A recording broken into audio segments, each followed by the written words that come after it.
ก็ขอให้ท่านได้ใช้วิจารณญาณในการรับรู้รับทราบข้อมูลเป็นข่าวประกอบเสียงจากเนชั่นออนไลน์ดังนี้มีพระสงฆ์ประมาณ 1361 รูปนะครับในจำนวนนี้มีพระสงฆ์ที่ถือสัญชาติไทยและมีจำนวนมากที่ไม่มีสัญชาติหรือว่าเป็นบุคคลไร้รัฐไร้สัญชาตินั่นเองเจ้าคณะจังหวัดเชียงใหม่กรมสอบสวนคดีพิเศษพร้อมด้วยองค์กรเอกชนจึงมีแนวทางที่จะมีการสำรวจพระสงฆ์สามเณรที่ไม่มีสัญชาติไทยเพื่อให้คนเหล่านี้เข้าสู่กระบวนการพิสูจน์สิทธิ์เป็นบุคคลที่ถูกต้องซึ่งจะนำมาซึ่งการคืนสิทธิ์และได้รับสวัสดิการรวมถึงการคุ้มครองสิทธิมนุษยชนให้กับคนเหล่านี้ไปติดตามเรื่องนี้กับผู้สื่อข่าวครับนี่ถือว่าเป็นครั้งแรกที่กรมสอบสวนคดีพิเศษร่วมกับคณะกรรมการสิทธิมนุษยชนแห่งชาติรวมไปถึงฝ่ายปกครองจังหวัดเชียงใหม่และคณะสงฆ์จังหวัดเชียงใหม่นำร่องโครงการอำนวยความสะดวกด้านสิทธิมนุษยชนและสิทธิชุมชนโดยการบูรณาการตรวจสารพันธุกรรมหรือ DNA ให้กับพระสงฆ์ที่ไร้รัฐไร้สัญชาติในพื้นที่โซนเหนือของจังหวัดเชียงใหม่ครับพื้นที่อำเภอแม่อายฝางชัยปราการและเชียงดาวจังหวัดเชียงใหม่ทั้ง4อำเภอชายแดนติดต่อประเทศเพื่อนบ้านจากการสำรวจพบว่าชาวบ้านที่นั่นเป็นบุคคลไร้รัฐไร้สัญชาติและมีคดีสวมบัตรประจำตัวประชาชนซึ่งกระทบความมั่นคงของประเทศมาอย่างยาวนานแม้ว่ากระทรวงมหาดไทยโดยกรมการปกครองมีงบประมาณตรวจหาสารพันธุกรรมเพื่อพิสูจน์ความเป็นคนไทยให้กับคนไร้รัฐแต่ก็ไม่เพียงพอซ้ำเกิดความล่าช้าปัจจุบันประเทศไทยมีคนไร้รัฐไร้สัญชาติตกหล่นจำนวนมากท้าทายปฏิญญาสหประชาชาติที่กำหนดไว้ว่าในปี 2567 ทั่วโลกจะต้องไม่มีบุคคลไร้รัฐไร้สัญชาติและเพื่อให้สอดคล้องตามแนวทางของอธิบดีกรมสอบสวนคดีพิเศษไตรยฤทธิ์เตมหิวงศ์ที่ต้องการให้ DSI เข้าถึงความยุติธรรมประกอบกับเจ้าหน้าที่จังหวัดเชียงใหม่พระเทพปริยัติได้ตั้งคณะทำงานสำหรับพระสงฆ์สามเณรไร้รัฐไร้สัญชาติในจังหวัดเชียงใหม่สำนักงานสหวิทยาการคดีพิเศษ DSI จึงร่วมกับองค์กรแพลนและวัดต่างๆใน4อำเภอแม่อายฝางชัยปราการและเชียงดาวสำรวจเพื่อตรวจพิสูจน์ DNA พระสงฆ์สามเณรภายใต้โครงการอำนวยความเป็นธรรมด้านสิทธิมนุษยชนและสิทธิชุมชนโดยมี171รูปที่สมัครใจเป็นกลุ่มแรกเจ้าคณะอำเภอเชียงดาวเผยว่าการมอบสิทธิพระสงฆ์สามเณรนับเป็นครั้งแรกที่พระสงฆ์สามเณรตกหล่นจากกระบวนการทะเบียนราษฎรจะได้เข้าถึงสิทธิสวัสดิการจากรัฐประการสำคัญที่ได้รับความคุ้มครองตามหลักสิทธิมนุษยชนก็คงเป็นเรื่องที่ดีคนเราถ้าทำอะไรที่มันถูกต้องถูกกฎหมายเป็นบุคคลที่มีสิทธิและเสรีภาพสามารถดำเนินชีวิตในด้านการครองชีพการทำงานการประกอบสมาชีพทุกอย่างถูกต้องไม่ต้องกังวลก็ถือว่าเป็นเรื่องที่สร้างความสบายใจเมื่อคนเราเมื่อมีความสบายใจแล้วความดีที่จะตามมาการที่จะเป็นการตอบแทนคุณความดีของบ้านเมืองของชุมชนของสังคมของพุทธศาสนาอย่างนี้ก็ถือว่าเป็นเรื่องที่ดีเพราะว่าโดยเฉพาะชาวพุทธเรานี้ก็ถือว่าความกตัญญูกตเวทีเนี่ยเป็นเรื่องที่สำคัญการที่เราได้รับการช่วยเหลือจากบุคคลอื่นแล้วเมื่อเราได้รับแล้วความดีใจมันเกิดขึ้นความสุขมันเกิดขึ้นสิ่งต่างๆนั้นเขาก็จะไปตอบแทนโดยทางตรงและทางอ้อมโดยเฉพาะทางตรงก็อาจจะเป็นบุคคลที่ดีช่วยเหลือสังคมบ้านเมืองเนี่ยนะทางอ้อมก็อาจจะได้มาช่วยค้ำจุนพระพุทธศาสนาประเทศชาติสังคมให้อยู่ร่มเย็นเป็นสุขอันนี้ถือว่าเป็นเรื่องที่ดีมากข้อมูลจากสำนักงานพระพุทธศาสนาแห่งชาติจังหวัดเชียงใหม่มีวัด 1,486 แห่งมีพระสงฆ์สามเณร 1,361 รูปในจำนวนนี้ยังไม่ได้พิสูจน์สัญชาติจำนวนมากดังนั้นการปลูกเสกพระทางทะเบียนนับเป็นการปลูกเสกพระที่มีชีวิตแม้ว่าท่านจะได้สถานะกฎหมายแบบไหนก็แล้วแต่ท่านสามารถพัฒนาคุณภาพชีวิตให้ดีขึ้นได้พระสงฆ์ควรมีองค์ความรู้เรื่องของสถานะแม้ว่าท่านจะได้สถานะตามกฎหมายในแบบไหนก็แล้วแต่นะครับทางกฎหมายคึงมีเนี่ยแล้วก็สร้างคุณภาพชีวิตท่านก็สามารถพัฒนาคุณภาพชีวิตของท่านไปต่อโดยเฉพาะยิ่งจังหวัดไหนที่พอมีปัญหาหรือมีใครที่เข้ามาบวชปุ๊บท่านก็สามารถคัดกรองกันเองได้นะครับจังหวัดเชียงใหม่ขยับไปจังหวัดเชียงรายขยับเนี่ยพระสงฆ์กับพระสงฆ์ก็จะมีความเข้มแข็งตื่นรู้ขึ้นเรื่องนี้เข้ามาเนี่ยพระอาจารย์คิดว่ามันจะทำให้การแก้ไขปัญหาสถานะ แล้วท่านก็จะเป็นแบบอย่างในการที่จะไปบอกต่อไปเทศนาให้กับญาติโยมฟังว่านี่นะสถานะเรื่องนี้นะมันมีความรู้ความเข้าใจ มันก็จะเปลี่ยนรูปแบบของการเทศการให้ความรู้เนี่ยไปตอบโจทย์ของการแก้ปัญหาของชุมชนหรือที่เราเรียกกันว่าทุกบางท่านที่มีความเดือดร้อนเนี่ยนะครับตอนนี้มันไม่ได้ทุกข์เพียงแค่อาหารการกินแต่มันทุกข์ในลักษณะที่ไม่มีสถานะคือไม่มีสถานะนำไปสู่การไม่มีหลักประกันของชีวิตได้เลยโดยสภาพพื้นที่ของจังหวัดเชียงใหม่ที่เป็นภูเขาสูงมีพรมแดนติดต่อประเทศเพื่อนบ้านประชาชนจึงมีทั้งคนพื้นที่ราบกลุ่มชาติพันธุ์และกลุ่มแรงงานข้ามชาติส่วนใหญ่มักมีฐานะยากจนไม่มีโอกาสทางการศึกษามากนักกลุ่มคนเหล่านี้จึงเลือกให้ลูกหลานบวชเพื่อได้ศึกษาในโรงเรียนภาคปริยัติธรรมเพื่อพัฒนาคุณภาพชีวิตในอนาคตซึ่งกระทรวงศึกษาธิการอนุญาตให้บุคคลไร้รัฐไร้สัญชาติที่อาศัยอยู่ในประเทศไทยเข้าศึกษาระดับมัธยมศึกษาโดยการให้เลข G แต่ไม่สามารถเข้าถึงสิทธิขั้นพื้นฐานของภาครัฐได้และศึกษาต่อในระดับอุดมศึกษาไม่ได้สามเณรก็คือเหล่ากอของสมณะเนาะก่อนที่ยังไม่ได้มาบวชเนี่ยก็แทบจะไม่มีเอกสารหลักฐานใดๆเมื่อเขามาบวชแล้วก็แทนด้วยหัวจีพอวันหนึ่งถ้าหัวจีมันพัฒนาเป็นสถานะทางทะเบียนราษฎร์จะเป็นหัว0หัว6หัว7หรือหัว8แล้วก็สุดแท้แต่เนี่ยพระอาจารย์ว่าบุคคลเหล่านี้ก็คงจะต้องได้ดูแลพุทธศาสนาแล้วก็มีความถูกต้องตามกฎหมายกับวงการคณะสงฆ์แล้วก็ตลอดถึงลูกพระลูกเนรที่อาศัยอยู่ในวัดนั้นๆก็จะสร้างความสบายใจกับท่านเจ้าวาดด้วยเพราะว่าบางวัดมีสามเณรที่ไม่มีสถานะทางทะเบียนราษฎร์ได้เข้ามาบวชเพราะความศรัทธาในพุทธศาสนาเนี่ยก็เหมือนว่าการอาศัยอยู่วัดนั้นก็ยังไม่เต็มศักยภาพท่านเจ้าวาดวัดก็อาจจะไม่สะดวกใจหรือไม่สบายใจแต่ถ้าวันหนึ่งมันแปลสภาพจากหัวจีของนักเรียนให้มีสถานะทางทะเบียนราษฎร์เป็นต้นไปเนี่ยผมว่าเจ้าวาดท่านก็คงมีความสุขยิ่งขึ้นนะครับกระบวนการพิสูจน์สารพันธุกรรม DNA พระสงฆ์สามเณรและคนไทยที่ตกหล่นจากระบบทะเบียนราษฎร์ที่จังหวัดเชียงใหม่เป็นพื้นที่นำร่องหรือเชียงใหม่โมเดลวิธีการคือจะแยกพระสงฆ์สามเณรไร้รัฐไร้สัญชาติเป็น2กลุ่มกลุ่มที่1ไม่มีสถานะทางทะเบียนที่กำลังศึกษาอยู่ในโรงเรียนพระปริยัติธรรมสายสามัญกลุ่มนี้กระทรวงศึกษาธิการสำรวจให้เป็นกลุ่มหัวจีส่วนกลุ่มที่2คือพระสงฆ์และสามเณรที่ศึกษาในโรงเรียนพระปริยัติธรรมเรียนเฉพาะบาลีกับนักธรรมไม่ได้เรียนสายสามัญกรณีนี้กระทรวงศึกษาธิการไม่สามารถกำหนดสถานะเด็กหัวจีในส่วนนี้จะใช้กระบวนการพิสูจน์ตามพรบทะเบียนราษฎร์มาตรา38วรรค2สำหรับการพิจารณาให้สัญชาติในพรบสัญชาติมาตรา7จะดู2หลักคือ1หลักความสัมพันธ์ทางสายโลหิตกับบิดามารดาที่มีสัญชาติไทย2หลักการเกิดในดินแดนประเทศไทยถ้าไม่เข้า2หลักนี้จะต้องนำหลักฐานอื่นมาพิจารณาให้สัญชาติเช่นการแปลงสัญชาติไทยเป็นต้น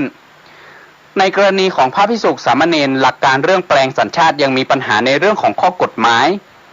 ตรงนี้เราก็จะจำแนกออกมาเพื่อยกระดับท่านให้ท่านมีสถานะตามคุณสมบัติที่ท่านมีซึ่งตรงนี้นะครับผมว่ากลไกที่มีประสิทธิภาพดีที่สุดก็คือการตรวจสารพันธุกรรมหรือ DNA ซึ่งท่านรัฐมนตรีว่าการกระทรวงยุติธรรมได้ให้การสนับสนุนเป็นโครงการนโยบายยุติธรรมสร้างสุขซึ่งทาง DSI ร่วมกับสถาบันนิติวิทยาศาสตร์เนี่ยถ้าหากว่ากระบวนการปลุกเสกพระภิกษุสงฆ์ทางงานทะเบียนเครือข่ายทีมที่ทำงานร่วมกันคัดกรองพระภิกษุที่มีโอกาสได้สัญชาติแล้วเนี่ยและเราเอาสารพันธุกรรมการตรวจสารพันธุกรรมมาช่วยเนี่ยครับโอกาสที่จะปฏิรูปนะครับพัฒนาความมั่นคงของพระสงฆ์ที่จะให้มีสถานะหรือมีสัญชาติก็จะเกิดขึ้นได้ในเวลาไม่ช้านี้ครับซึ่งโครงการทั้งหมดที่เริ่มทำต่อจากนี้ก็ถือว่าเป็นจุดเริ่มต้นในการบูรณาการหรือว่าช่วยเหลือพระสงฆ์ที่ไร้รัฐไร้ชาติในพื้นที่โซนเหนือของจังหวัดเชียงใหม่ภายใต้ชื่อเชียงใหม่โมเดลนั้นจะเป็นจุดเริ่มต้นที่ทำให้พระสงฆ์นั้นกลับมามีคุณภาพชีวิตที่ดีขึ้นนะครับรวมไปถึงในการทำนุบำรุงศาสนาให้ดีขึ้นต่อไปและนี่ก็จะเป็นโมเดลให้จังหวัดอื่นในพื้นที่ภาคเหนือที่มีบริบทคล้ายๆกันครับครับก็เป็นข่าวประกอบเสียงจากคุณวสันต์ปัญญาเรือนทีมข่าวของเนชั่นเชียงใหม่นะครับก็รายงานข่าวประกอบเสียงเรื่องของการปลุกเสกพระสงฆ์ที่ไร้สัญชาติให้เป็นพระสงฆ์ที่ได้รับสัญชาติโดยการตรวจ จาก DNA แล้วก็มีส่วนประกอบหลายเรื่องไม่ว่าจะเป็นกรมการปกครองกระทรวงยุติธรรมอะไรต่างๆนะครับก็ถือว่าเป็นโอกาสดีและโชคดีที่พระภิกษุสามเณรก็ถือว่าในพื้นที่เชียงใหม่เรานำร่องที่เหลืออีก76จังหวัดทั้งส่วนกลางกรุงเทพมหานครและก็ภูมิภาคต่างๆนี่ก็เป็นข้อมูลข่าวประกอบเสียงจากเนชั่นออนไลน์เนชั่นทีวีที่มีข่าวประกอบเสียงในการประชุมเตรียมความพร้อมในพื้นที่เชียงใหม่สายเหนือที่ฝางเชียงใหม่และแม่อายมีกลุ่มฝ่ายพระสงฆ์และผู้ที่เกี่ยวข้องฝ่ายบ้านเมืองร่วมประชุมชี้แจงก็เป็นข่าวประกอบเสียงฝากถึงท่านผู้ชมท่านผู้ฟังข่าวในพื้นที่และเรื่องของพายุไต้ฝุ่นโนรูจ่อเข้าไทยก็เป็นการเตรียมความพร้อมในเรื่องของพายุที่กำลังจะเกิดขึ้นในช่วงนี้นะครับการติดตามข่าวจากกรมอุตุนิยมวิทยาหรือศูนย์อุตุนิยมวิทยานะครับก็เป็นส่วนหนึ่งที่เราจะได้ทราบเรื่องของดินฟ้าอากาศพายุต่างๆที่จะพัดผ่านเข้ามาสู่ประเทศไทยหรือไม่พัดผ่านเข้ามาอย่างไรก็ถือว่าเป็นส่วนที่เราจะได้รับรู้รับทราบกันในข่าวประจำวันเราได้รายงานเรื่องของดินฟ้าอากาศกันเป็นประจำอยู่แล้วนะครับในเรื่องของพายุที่ผ่านเข้ามาในช่วงต่างๆโนรูนั้นเป็นส่วนที่ทางแนวหน้าออนไลน์รายงานข่าวเรื่องของไต้ฝุ่นโนรูว่าจ่อเข้าไทยฝนตกหนักเหนืออีสานกลางออกใต้กรุงเทพมหานครปริมณฑล27 กันยายน 2565 พยากรณ์อากาศประเทศไทยมีฝนตกชุกหนาแน่นและมีฝนตกหนักบางแห่งในภาคเหนือภาคตะวันออกเฉียงเหนือภาคกลางรวมทั้งกรุงเทพมหานครและปริมณฑลภาคตะวันออกและภาคใต้ฝั่งตะวันตกขอให้ประชาชนในบริเวณดังกล่าวระวังอันตรายจากฝนตกหนักและฝนที่ตกสะสมอาจทำให้เกิดน้ำท่วมฉับพลันน้ำป่าไหลหลากโดยเฉพาะพื้นที่ลาดเชิงเขาใกล้ทางน้ำไหลผ่านและพื้นที่ลุ่มในระยะนี้ขออภัยร่องมรสุมกำลังแรงพาดผ่านภาคเหนือภาคตะวันออกเฉียงเหนือประกอบกับมรสุมตะวันตกเฉียงใต้ที่พัดปกคลุมทะเลอันดามันภาคใต้อ่าวไทยจะมีกำลังแรงขึ้นพายุไต้ฝุ่นโนรูบริเวณทะเลจีนใต้ตอนกลางคาดว่าจะเคลื่อนขึ้นฝั่งประเทศเวียดนามตอนกลางในวันที่28 กันยายน 2565 นี้จะอ่อนกำลังลงเป็นพายุโซนร้อนพายุดีเพรสชั่นตามลำดับจากนั้นก็จะเคลื่อนเข้าปกคลุมภาคตะวันออกเฉียงเหนือตอนกลางก็เป็นการพยากรณ์อากาศเรื่องของพายุไต้ฝุ่นโนรูจ่อเข้าไทยก็จะมีฝนตกหนักไม่ว่าจะเป็นเหนืออีสานกลางออกใต้กรุงเทพมหานครปริมณฑลเขาคงเตรียมการรองรับกันนะครับในช่วงของพายุไต้ฝุ่นโนรูที่จะเข้ามาในวันพรุ่งนี้28 กันยายนนะครับอย่างไรก็ตามในแต่ละภูมิภาคเราก็ต้องติดตามการพยากรณ์อากาศอย่างใกล้ชิดนะครับในการเดินทางไปไหนมาไหนในแต่ละภูมิภาคก็มีเรื่องของช่วงนี้มีเทศกาลกินเจข่าวภูมิภาคจากจังหวัดภูเก็ตที่ทางทีมข่าวภูมิภาคแนวหน้าออนไลน์รายงานเข้ามารัฐบาลจัดเต็มเมนูนะครับกุ้งมังกร7 สีภูเก็ต27 กันยายน 2565 กุ้งมังกร7 สีภูเก็ตนะครับที่ยันปรากุเราปัตตานีรัฐบาลไทยใช้ศูนย์การประชุมแห่งชาติเศรษฐกิจเป็นสถานที่สำหรับการประชุมเอเปก2022จัดเต็มเมนูกุ้งมังกร7 สีภูเก็ตนะครับที่จะมีขึ้นไข่เป็ดไล่ทุ่งเมืองสุพรรณบุรีกุ้งแม่น้ำอยุธยาปลากุเราแดดเดียวปัตตานีเพื่อเป็นการโปรโมทอาหารไทยทีมข่าวแนวหน้าออนไลน์รายงาน26 กันยายนจากนายอนุชาบุรพชัยศรีรองเลขาธิการนายกรัฐมนตรีฝ่ายการเมือง ปฏิบัติหน้าที่โฆษกประจำสำนักนายกรัฐมนตรีเผยความคืบหน้าการเตรียมการจัดการประชุมผู้นำเขตเศรษฐกิจเอเปกและการประชุมที่เกี่ยวข้องในช่วงที่ประเทศไทยเป็นเจ้าภาพปีพุทธศักราช 2565 จะมีขึ้นระหว่าง 18-19 พฤศจิกายน 2565 นี้โดยใช้ศูนย์การประชุมแห่งชาติสิริกิติ์เป็นสถานที่สำหรับการประชุมหลักและหอประชุมกองทัพเรือสำหรับงานเลี้ยงอาหารค่ำอย่างเป็นทางการสำหรับผู้นำเขตเศรษฐกิจเอเปกและคู่สมรสโฆษกประจำสำนักนายกรัฐมนตรีกล่าวเพิ่มเติมว่าหน่วยงานที่เกี่ยวข้องของไทยร่วมกันเตรียมความพร้อมสำหรับการเป็นเจ้าภาพจัดการประชุมของไทยอย่างแข็งขันด้านการรักษาดูแลความปลอดภัยทางกองบัญชาการตำรวจนครบาลได้เตรียมความพร้อมให้กับเจ้าหน้าที่ตำรวจและชุดปฏิบัติการพิเศษฝึกซ้อมแผนแก้ไขปัญหา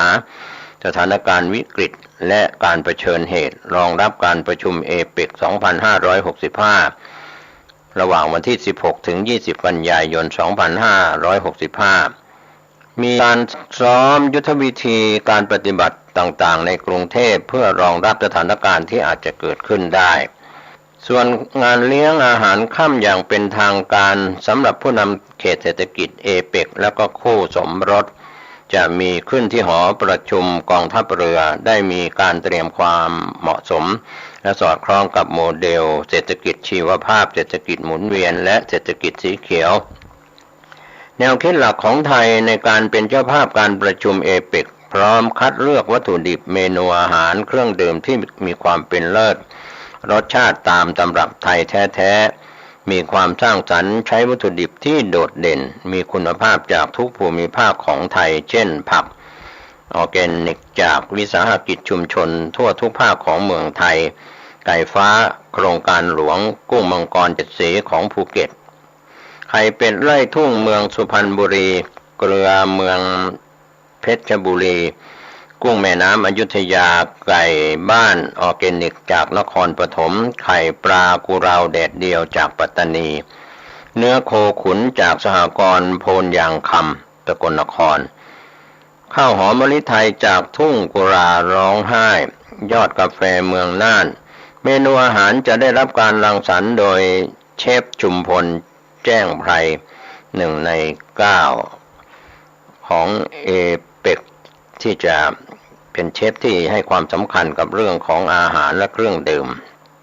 การนำผลิตภัณฑ์งานศิลปหัตถกรรมไทยจากมูลนิธิส่งเสริมศิลปาชีพในสมเด็จพระนางเจ้าสิริกิติ์พระบรมราชินีนาถมาใช้ในการตกแต่งโต๊ะอาหารจะสะท้อนเอกลักษณ์ความเป็นไทยได้เป็นอย่างดีรัฐบาลและหน่วยงานที่เกี่ยวข้องก็มุ่งมั่นร่วมกันเตรียมความพร้อมประเทศไทยในทุกด้านสู่การเป็นเจ้าภาพจัดการประชุมเอเปกที่จะมีขึ้นในเดือนพฤศจิกายนนี้พิจารณาดำเนินการอย่างเหมาะสมสมเกียรติเต็มภาคภูมิและก็สอดคล้องกับแนวคิดหลักที่ไทยจะผลักดันในการเป็นเจ้าภาพพร้อมผสมผสานนำเสนอเอกลักษณ์ความเป็นไทยผ่านอาหารเครื่องดื่มผลิตภัณฑ์ที่มีชื่อเสียงของไทยก็จะเป็นโอกาสสำคัญในการประชาสัมพันธ์ของดีประเทศไทยให้เป็นที่รู้จักในเวทีระดับนานาชาติรัฐบาลคำนึงถึงความปลอดภัยเป็นหลักสำคัญก็มีการเตรียมแผนรองรับหากเกิดสถานการณ์ที่ไม่คาดคิดก็ขอให้ประชาชนทุกคนร่วมกันเป็นเจ้าภาพด้วยมิตรภาพที่ดีเพื่อให้การเป็นเจ้าภาพการประชุมของไทยสำเร็จรุ่ร่วงไปด้วยดีก็เป็นข้อชี้แจงจากนายอนุชาบูรพชัยศรีรองเลขาธิการนายกรัฐมนตรีฝ่ายการเมืองปฏิบัติหน้าที่โฆษกประจำสำนักนายกรัฐมนตรีชี้แจงกับทีมข่าวนะครับก็เป็นเรื่องราวการเตรียมความพร้อมในเรื่องของการประชุมเอเปกในปลายปีนี้ของประเทศไทยส่วนเรื่องการกินเจในเทศกาลกินเจที่มาถึงในขณะนี้ก็มีข่าวคืบหน้าจากข่าวภูมิภาคแนวหน้าออนไลน์รายงานบรรยากาศกินเจทั่วไทยคึกคักอาหารราคาแพงขึ้นตามภาวะเศรษฐกิจและก็น้ำท่วม27 กันยายน 2565 กินเจทั่วไทยคึกคักอาหารราคาแพงขึ้นอันนี้ก็เป็นธรรมดาช่วยโอกาสในช่วงเทศกาลกินเจทุกปีจะเรื่องของอ้างภาวะเศรษฐกิจอะไรก็ของแพงเทศกาลถือศีลกินเจปีนี้ทั่วไทยหลายจังหวัดคึกคักประชาชนออกไปเลือกซื้ออาหารเจจำนวนมากปีนี้อาหารเจได้ปรับขึ้นตามสภาวะเศรษฐกิจแม้ว่าผักจะแพงเท่าตัวเหตุน้ำท่วมต้องปรับราคาขึ้นแต่ส่วนใหญ่เข้าใจและเต็มใจทางด้านบิ๊กป้อมสั่งพาณิชย์ดูแลช่วงกินเจขอความร่วมมือผู้ประกอบการไม่ควรฉวยโอกาสปรับขึ้นราคาไม่เป็นธรรม26 กันยายนที่ผ่านมาเริ่มแล้วเทศกาลกินเจประจำปีนี้ระหว่างวันที่26 กันยายนถึง 4 ตุลาคมบรรยากาศทั่วไทยหลายจังหวัดคึกคักศาลเจ้ากิวอ่องเอียตำบลทับเที่ยงอำเภอเมืองถนนท่ากลางในเขตเทศบาลนครตรังมีผู้ถือศีลกินเจแต่งชุดขาวมาร่วมพิธีนั่งรอรับเรียกว่ามารอรับมารับพระกันอย่างพร้อมเพรียงบรรดาพระต่างประทับร่างม้าทรงในการประกอบพิธีเพื่อรอรับพระกิ่วอ่องไต่เตปิดไฟฟ้าทั้งศาลเจ้าผู้ถือศีลกินเจนั่งเต็มลานด้านหน้าศาลเจ้าล้นออกมาบนถนนมีพระผู้ใหญ่ให้สัญญาณจุดประทัดเพื่อรับพระกิ่วอ่องไต่เตเข้าสู่โรงพิธีต่อด้วยการยิงพลุขึ้นสู่ท้องฟ้าจนเสร็จสิ้นเปิดไฟฟ้าศาลเจ้าไหว้รับพระขณะที่ศาลเจ้าพ่อหมื่นรามเขตเทศบาลนครตรังศาลเจ้าเก่าแก่มีประชาชนชาวไทยเชื้อสายจีนพี่น้องชาวไทยก็แต่งชุดขาวมาร่วมพิธีรับพระหยกอ๋องส่องเตและพระกิ่วอ่องไต่เตพิธีอันศักดิ์สิทธิ์เชิญตะเกียง9 ดวงขึ้นอันหมายถึงดวงดาวทั้ง9 ดวงในระบบสุริยะจักรวาลที่ส่งผลต่อการดำรงชีวิตของมนุษย์โลกจังหวัดยะลาบรรยากาศกินเจปีนี้ในพื้นที่ก็คึกคักประชาชนให้การตอบรับอย่างดีมาเลือกซื้ออาหารเจจำนวนมากร้านชามเจเป็นร้านจำหน่ายอาหารเจที่มีชื่อเสียงเป็นที่รู้จักกันในจังหวัดยะลาเปิดมามากกว่า17 ปีนี้ได้ปรับขึ้นตามสภาวะเศรษฐกิจราคาแกงถุงละ45 บาทอาหารจานเดียวกับข้าว2 อย่างจานละ45 บาทก๋วยเตี๋ยวราดหน้าชามละ45 บาทปอเปี๊ยะทอด3 ชิ้น25 บาท2 ชิ้น15 บาทขนมไข่หงส์ที่ขึ้นชื่อด้วยความอร่อยจากเดิม3 ลูก20 บาทปีนี้ปรับราคาลูกละ10 บาทส่วนขนมปังไส้ต่างๆลูกละ15 บาทประชาชนส่วนใหญ่เข้าใจในภาวะเศรษฐกิจและเต็มใจถือศีลกินเจผู้สื่อข่าวในภูมิภาคได้รายงานว่ามีรถบัสนำนักท่องเที่ยวชาวมาเลเซียเดินทางเข้าร่วมเทศกาลถือศีลกินเจที่อำเภอหาดใหญ่จังหวัดสงขลาก็คึกคักเข้ามาร่วมทำบุญกินเจมื้อแรกกันอย่างคับคั่งมูลนิธิศาลเจ้าต่างเปิดโรงเจทานเพื่อให้นักบุญร่วมกินเจได้ฟรีทั้ง3 มื้อมีแม่ครัวคอยปรุงอาหารเจนำมาเติมให้นักบุญได้รับประทานกันตลอดทั้งวันหลังร่วมกินเจแล้วนักบุญชาวมาเลเซียก็จะเดินทางท่องเที่ยวประเมินว่าตลอด9 วันเทศกาลกินเจจะมีเงินสะพัดในหลักพันล้านบาททีเดียวในส่วนพื้นที่ภูมิภาคจังหวัดเชียงใหม่ก็เช่นเดียวกันที่ศาลเจ้าใต้ฮ่องกงหรือมูลนิธิเชียงใหม่สามัคคีการกุศลหลังย่านไนท์บาซ่าในตัวเมืองเชียงใหม่จิตอาสาใจบุญก็ร่วมกันปรุงอาหารเจ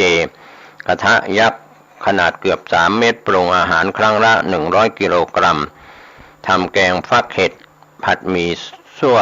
อาหารอีกหลายอย่างแจกให้ประชาชนฟรีเริ่มแจก 11 นาฬิกาของทุกวันถึงวันที่ 4 ตุลาคมนี้ทางด้านนายชัชชาญเอกชัยพัฒนกุลเศรษฐีเชียงใหม่ร่วมกับจิตอาสาใจบุญร่วมกันปรุงอาหารด้วยตัวเองใช้พืชผักเครื่องปรุงมากกว่าวันละ1 ตันปรุงอาหาร5 อย่างของหวานอีก1 อย่างแม้สถานการณ์โควิดจะคลี่คลายลงไปแล้วแต่ให้ประชาชนนำอาหารสำเร็จรูปใส่ถุง หรือภาชนะนำกลับไปรับประทานที่บ้านส่วนทางจังหวัดบุรีรัมย์บรรยากาศเทศกาลกินเจวันแรกทางเทศบาลเมืองบุรีรัมย์ร่วมกับชมรมอาหารจังหวัดบุรีรัมย์ก็จัดขึ้นที่บริเวณถนนพิทักษ์เขตเทศบาลเมืองบุรีรัมย์มีประชาชนมาเข้าคิวรอซื้ออาหารเจปรุงสำเร็จร้านค้าต่างๆในจังหวัดบุรีรัมย์ร่วมจำหน่ายในงานมากกว่า10ร้านค้าคึกคักแต่ตั้งแต่ช่วงเช้าถึงแม้ปีนี้จะงดให้นั่งรับประทานที่หน้าร้านเป็นปีที่2ตามมาตรการป้องกันโควิด -19 แต่ประชาชนก็ยังพากันซื้อใส่ถุงหรือภาชนะที่เตรียมมากลับไปรับประทานที่บ้านอย่างคึกคักแม่ค้าขายอาหารเจกล่าวกับทีมข่าวว่าเทศกาลกินเจปีนี้เป็นปีที่2ที่ให้งดนั่งรับประทานที่ร้านตามมาตรการป้องกันโควิด -19 ตอนแรกคิดว่าจะขายไม่ได้จะเงียบเหงาเพราะไม่ให้นั่งทานพอเปิดขายวันแรกกลับมีประชาชนเข้าคิวรอซื้อคึกคักตั้งแต่ตี 5เกินจากความคาดการไว้ทำให้พ่อค้าแม่ค้าต่างดีใจก็ยอมรับว่าปีนี้ราคาพืชผักบางชนิดมีราคาแพงขึ้นเท่าตัวเนื่องจากแหล่งเพาะปลูกพืชผักหลายจังหวัดเกิดน้ำท่วมพ่อค้าแม่ค้าจึงจำเป็นต้องปรับราคาขายขึ้นด้วยแต่ลูกค้าก็เข้าใจในภาวะที่เกิดขึ้นก็ยังคงให้การอุดหนุนกันอย่างคึกคักส่วนบรรยากาศที่จังหวัดชัยภูมิถนนหลายสายในเขตเทศบาลเมืองชัยภูมิเปิดร้านจำหน่ายอาหารเจมากขึ้นก็คึกคักกว่าหลายปีที่ผ่านมาก็เปิดอย่างถาวรเปิดจำหน่ายอาหารเจเป็นการชั่วคราวโดยเฉพาะริมถนนบนฟุตบาทหน้าศาลจังหวัดชัยภูมิหน้าสถานีตำรวจภูธรเมืองชัยภูมิก็มีลูกค้าหนาแน่นมากกว่าที่อื่นทั้งเจ้าหน้าที่ของรัฐข้าราชการมาเลือกซื้อไปรับประทานนั่งกินในร้านซึ่งมีลูกค้าเข้ามากันอย่างคึกคักจนถึงวันที่4ตุลาคมนี้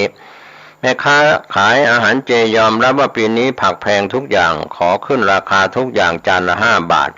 จากข้าวราดแกงจานละ30ขอปรับเป็น35 บาทกับข้าว2อย่างปรับเป็น40 บาทจากผักทุกชนิดวัตถุดิบปรับตัวสูงขึ้นมากกว่าทุกปีรวมทั้งเครื่องปรุงมีราคาสูงขึ้นด้วยหากซื้อเฉพาะกับข้าวตักขายเริ่มที่35 บาท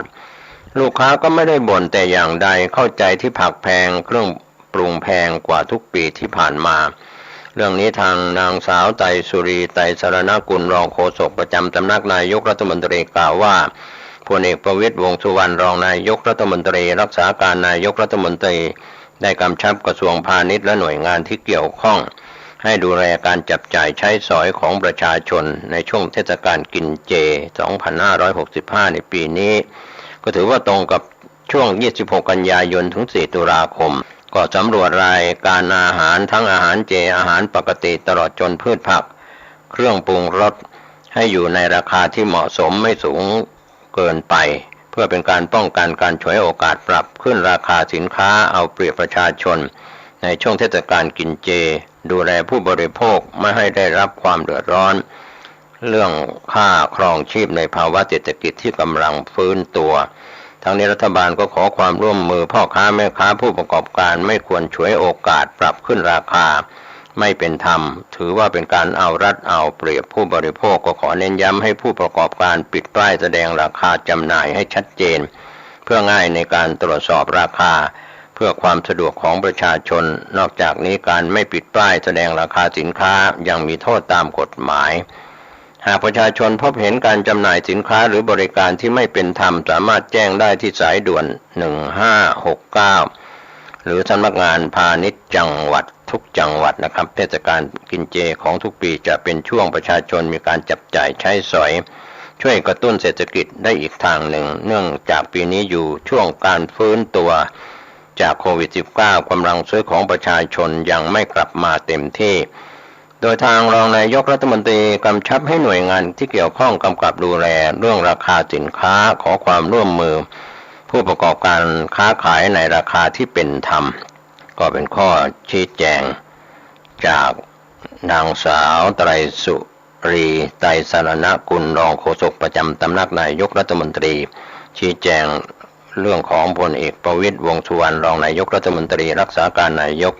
รัฐมนตรีกำชับกระทรวงพาณิชย์หน่วยงานที่เกี่ยวข้องดูแลการจับจ่ายใช้สอยของประชาชนช่วงเทศกาลกินเจครับวันนี้ข่าวชาวบ้านหมดเวลาลงผมเกษตรเพชรสำลิดบรรณาธิการข่าวก้าวหน้านิยมขอบคุณไปยังพี่น้องสื่อมวลชนทุกแขนงสาขาจากส่วนกลางขอบคุณไปยังพี่น้องสื่อมวลชนส่วนภูมิภาคทุกจังหวัดในช่วงเทศกาลกินเจขอบคุณเครือข่ายสถานีวิทยุพระพุทธศาสนาของวัดป่าแดงมหาวิหาร FM 92.25 เมกะเฮิรตซ์มีอาจารย์พระครูโคสิทธิ์ปริยัตยาพรเป็นผู้อำนวยการสถานีขอบคุณไปยังสถานีวิทยุเพื่อการศึกษาและวัฒนธรรม FM 104.50 เมกะเฮิรตซ์ของวัดไหลหินตำบลสุเทพอำเภอเมืองเชียงใหม่จังหวัดเชียงใหม่ก็มีอาจารย์พระครูสมุวิศวัตรวรกิจโจเป็นผู้อำนวยการสถานีขึ้น FM 104.50 เมกะเฮิรตซ์ออกอากาศในรอบ 24 ชั่วโมงส่วน FM 92.25 เมกะเฮิรตซ์ของวัดป่าแดงมหาวิหารออกอากาศในช่วง 4 นาฬิกาถึง 22 นาฬิกาประจำวันตามผังรายการก็ขอบคุณท่านผู้ชมท่านผู้ฟังซึ่งติดตามรับชมรับฟังข่าวชาวบ้านของทุกคนทุกท่านปฏิบัติภารกิจในช่วงเทศกาลกินเจได้บุญได้กุศลได้ความสุขโดยทั่วหน้ากันสวัสดีครับและในวันเวลาเดียวกันนี้วันนี้ก็ในกับปกิณกะเองธรรมะเนาะแย้งว่าโทรศัพท์วัดนั่นนะมีเหตุขัดข้องโทรตัวใดก็ตึงบติดโทรตัวใดก็ตึงบเข้าดูสายแล้วก็อยู่ตามปกติก็คงจะมีเหตุบางอย่างแต่อย่างใดก็ตามทุกสิ่งทุกอย่างล้วนแต่อนิจจัง ย่อมเกิดขึ้นได้ในสิ่งที่บางครั้งเราก็นึกว่ามันคงเป็นอย่างนี้แหละแต่มันก็เป็นไปได้ทุกสิ่งทุกอย่างเอาละต่อไปนี้ญาติโยมเอามาไหว้พระสวดมนต์กันดีกว่าเพื่อเป็นมังคละเป็นมงคลต่อชีวิตของเราเอาว่าพร้อมกันไปนึกอะระหังสัมมาสัมพุทโธภะคะวาพุทธังภะคะวันตังอภิวาเทมิกราบพระพุทธสวากขาโตภะคะวะตาธัมโมธัมมังนัมมัสสามิกราบพระธรรมสุปฏิปันโนภะคะวะโตสาวกสังโฆสังฆังนะมามิกราบพระสงฆ์ต่อไปกล่าวคำนมัสการว่าพร้อมๆกันไปนะโมตัสสะภะคะวะโตอะระหะโตสัมมาสัมพุทธัสสะนะโมตัสสะภะคะวะโตอะระหะโตสัมมาสัมพุทธัสสะนะโมตัสสะภะคะวะโตอะระหะโตสัมมาสัมพุทธัสสะพุทธังสารนังคัจฉามิธัมมังสารนังคัจฉามิสังฆังสารนังคัจฉามิตุติยัมปิพุทธังสารนังคัจฉามิตุติยัมปิธัมมังสารนังคัจฉามิตุติยัมปิสังฆังสาร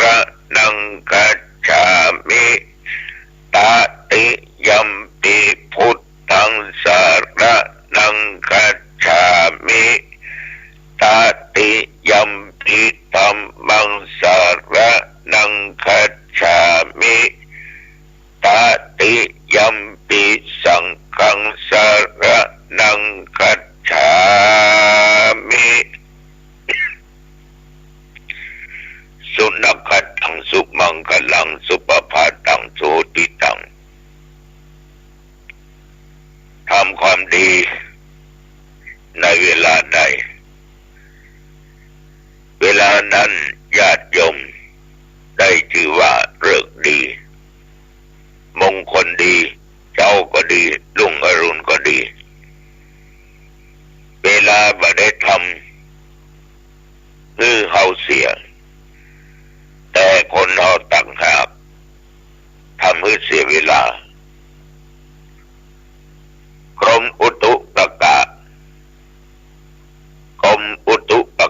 ว่าเที่ยวบริเวณวัดหนองตองและทั่วไปก็จะมีฝนตกรับราย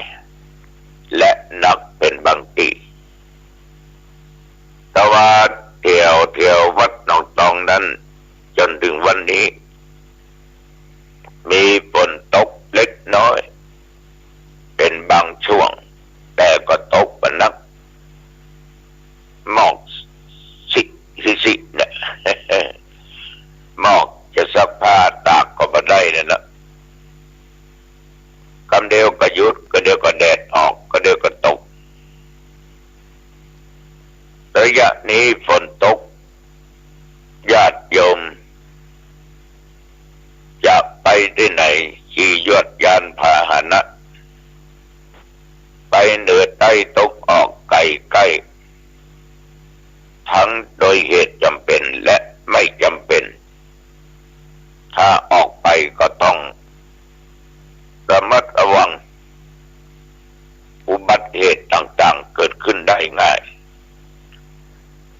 ส่วนมากมันก็เกิดจากความมักง่ายของคนวันนั้นอาตมาภาพขี่รถก็จะไปอำเภอแม่แตงวิ่งไปตามถนนสายหางดงเชียงใหม่ญาติโยมพอดีไปถึงตรงสี่แยก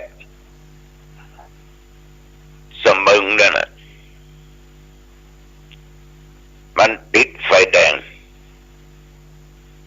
รถก็ชะลอจอดแต่ว่ามีรถเครื่องรถแก๊ปที่ส่งอาหารนั่นนะประกำว่าไฟเขียวออกมาปุ๊บรถยนต์ก็เร่งออกมันก็ตัดหน้าทันทีดีญาติโยมที่ว่าคนขับรถนั้นมาออกรถเวยมาสตาร์ทรถเวยถ้าเวยอีกนิดมีหวังรถแก๊ปที่ส่งอาหารต้องบาดเจ็บแล้วก็เสียของอย่างแน่นอนด้วยความรีบเร่งของเปิ้ลจะต้องเอาอาหารไปส่งคือลูกค้าฉะนั้นญาติโยมยิ่งหน้านี้ฝนตกถนนหนทางมันลื่นไปหันไปนี่จะหันรถลงข้างทางกาโจรกันกาบางครั้งนี่4-5 กันรวดก็อย่าประมาทนะโยมเด้ออย่าประมาทแต่ว่านี้ก็ได้พบปะกับญาติกับโยมเพิ่นจะกระทำบุญบ้านเพิ่นก็มาปรึกษาหารือว่าจะทำบุญขึ้นบ้านใหม่ในเดือนนี้เดือนกันยาเนี่ยก็ขออาตมาภาพดูฤกษ์ดูยามซึ่งอาตมาก็บ่ค่อยแกว่นเนาะ เพราะอาตมานั้น ส่วนมากทำอย่างจะเอาฤกษ์สบายฤกษ์พระพุทธเจ้าบอกเอาพร้อมวันไหน เวลาใดเอาทำแล้วมันบ่เดือดร้อนมันบ่ทุกข์ใจ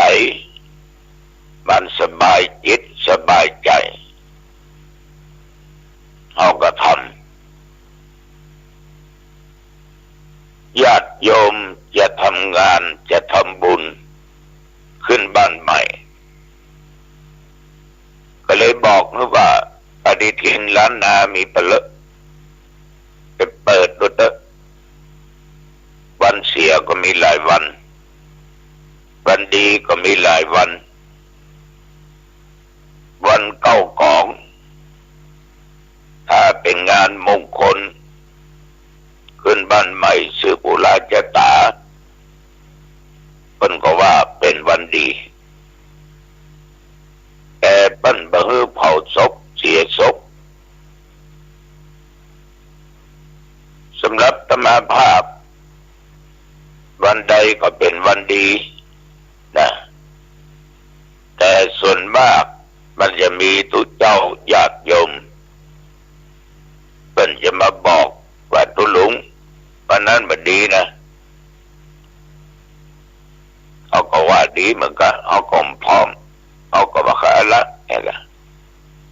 ก็เลยเลื่อนงานอย่างทำบุญวันเกิดนั่นนะเกิดวันที่7เลื่อนมาวันที่17เลิกมันดียามมันดีเพราะเอาพร้อมติดขัดไปได้ทั้งสิ้นฉะนั้นญาติโยมท่านผู้ฟังเลิกจะดีมงคลจะดีว่าเมื่อเจ้าเมื่อตอนว่าตอนเย็นมันก็อยู่ที่เอาพร้อมส่วนมากญาติโยมเรื่องเลิกเรื่องยามเนี่ยคนทั้งนั้นที่ทำมันเสียเลิกยามนั้นมันบ่เสียคนทำมันเสีย ทำงานมงคลก็มักจะไปสร้างคุณค่าในต่างที่บักเหมาะบักควรยกตัวอย่างจะกินจะเลี้ยงกันอันนี้ก็ไม่ได้ว่าอย่างนั้นกันนะเอาเหล้าเอาเบียร์เป็นใหญ่เรื่องบุญเป็นเรื่องน้อยเอาจะสังเกตได้ว่างานบางงานเนี่ยเมื่อเสร็จงานเรียบร้อยก็จะมาบ่นให้ฟังโอ้ขึ้นบ้านใหม่ตัวลุงชื่อมันเสียงนักเสียงไปเกือบแสนตมาก็ไปหัตถานตลอดไปเจริญพุทธมนต์บ้านเป็นตัวเป็นก็ถวายตนละ500ตนก็2,500เจ้าประทับอุจารมันก็ตกอยู่ประมาณ 3,000-4,000 เอารวมสังฆทานไปตัววันนั้นก็คงไม่เกิน 5,000 แต่เป็นเสี่ยงเกือบแสนเพราะว่าการเลี้ยงกันเลี้ยงข้าวปลาอาหารนั้นไม่เป็นไรตามธรรมเนียมประเพณีตะเบียหมดไป20,000 ปลายแพงขนาดนั้นเนาะแพงขนาดแต่ก็เป็นสิทธิของแต่ละบุคคลเป็นเรื่องของเจ้าโลกเป็นอย่างนี้จะทำอย่างใดสุดแล้วแต่เรื่องของโยมก็เช่นเดียวกันโยมพร้อมเวลาไหนทำเอาแยกเรื่องบุญปอบุญเรื่องเลี้ยงปอเลี้ยงก็ทำให้มันพอดีทำแล้วโยมไม่เดือดร้อนมาฮ้อนนอกมาฮ้อนใน นอกก็เหงื่อไหลไข้ฟุ้งตั้งในใจก็ฮ้อนวู่ว่า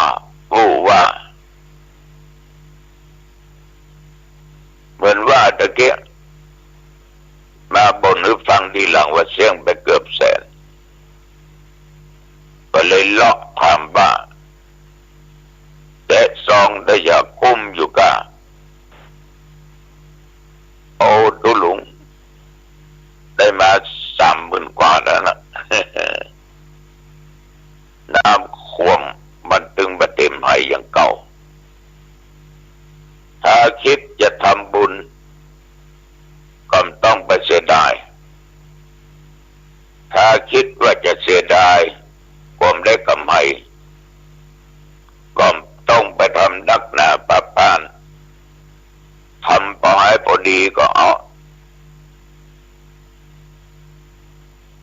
อู้จาโยมฟังบางครั้งเนี่ยบางด้านบางคนเบิ่งก่อมนิมนต์ตุเจ้านิมนต์ตนเดียวเตะทำอย่าพุงทำมังกละทำมงคลขึ้นบ้านใหม่สลาการิวิจารณสูตรกะอันนี้สบายบอกอุจารเนี่ยพี่น้องชาวบ้านเนี่ยสัก10 ปลายเจ้าอย่าตนทำอย่าพุงการเลี้ยงก็บ่สิ้นเปลืองการตุเจ้าก็บ่เสื่องนักนั่นแหละมันก็ง่ายดีแล้วก็ส่วนมากจะไม่เดือดร้อน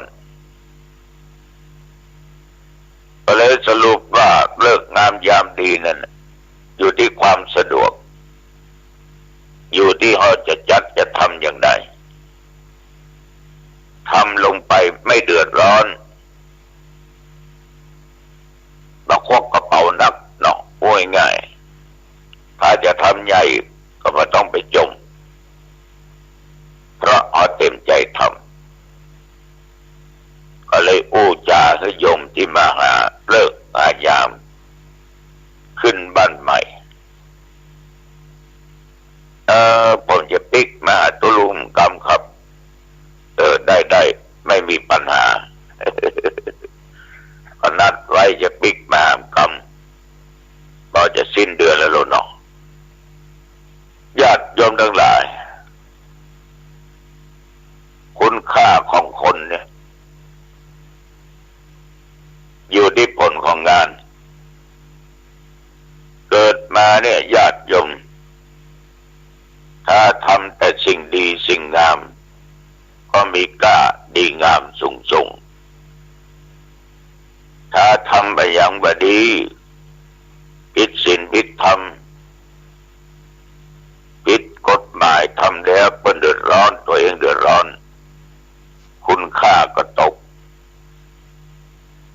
จะมาไกลอู้เสมอว่าขนาดรถยนต์เนาะมีหลายยี่ห้อแต่มันก็เหมือนกันราคาก็แตกต่างกันไปยิ่งยุคปัจจุบันราคาสูงเอาตั้ง4-5 แสนขึ้นไปถึง8-9 แสนถึงล้านและหลายล้านเพราะได้ญาติโยมรถยนต์จึงมีราคาแตกต่างกันเพราะอะไรนั้นของรถมันต่างกันคุณภาพมันก็แตกต่างกันของอย่างก็ตามแต่คุณภาพมันดี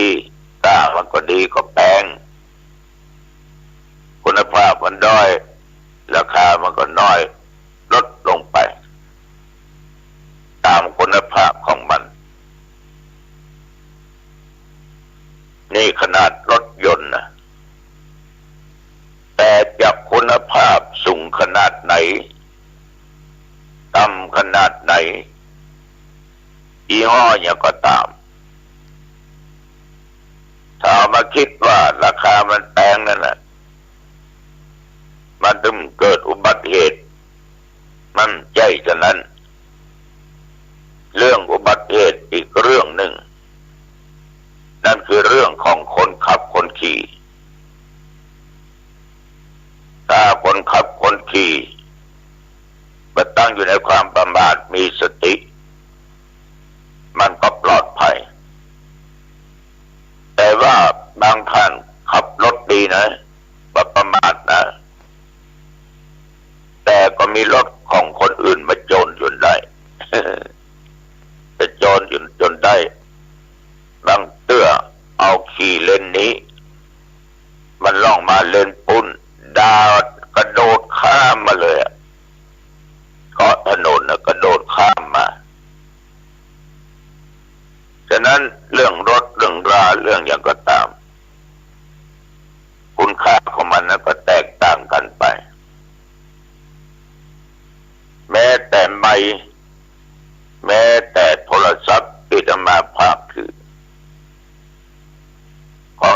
นี่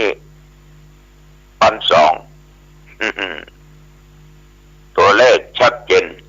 กดง่ายแต่เล่นอื่นไม่ได้นี่มันยุคปัจจุบันเนี่ยราคา3-4 พันเป็นหมื่นหลายหมื่นก็มีเพราะลูกเล่นมันนัก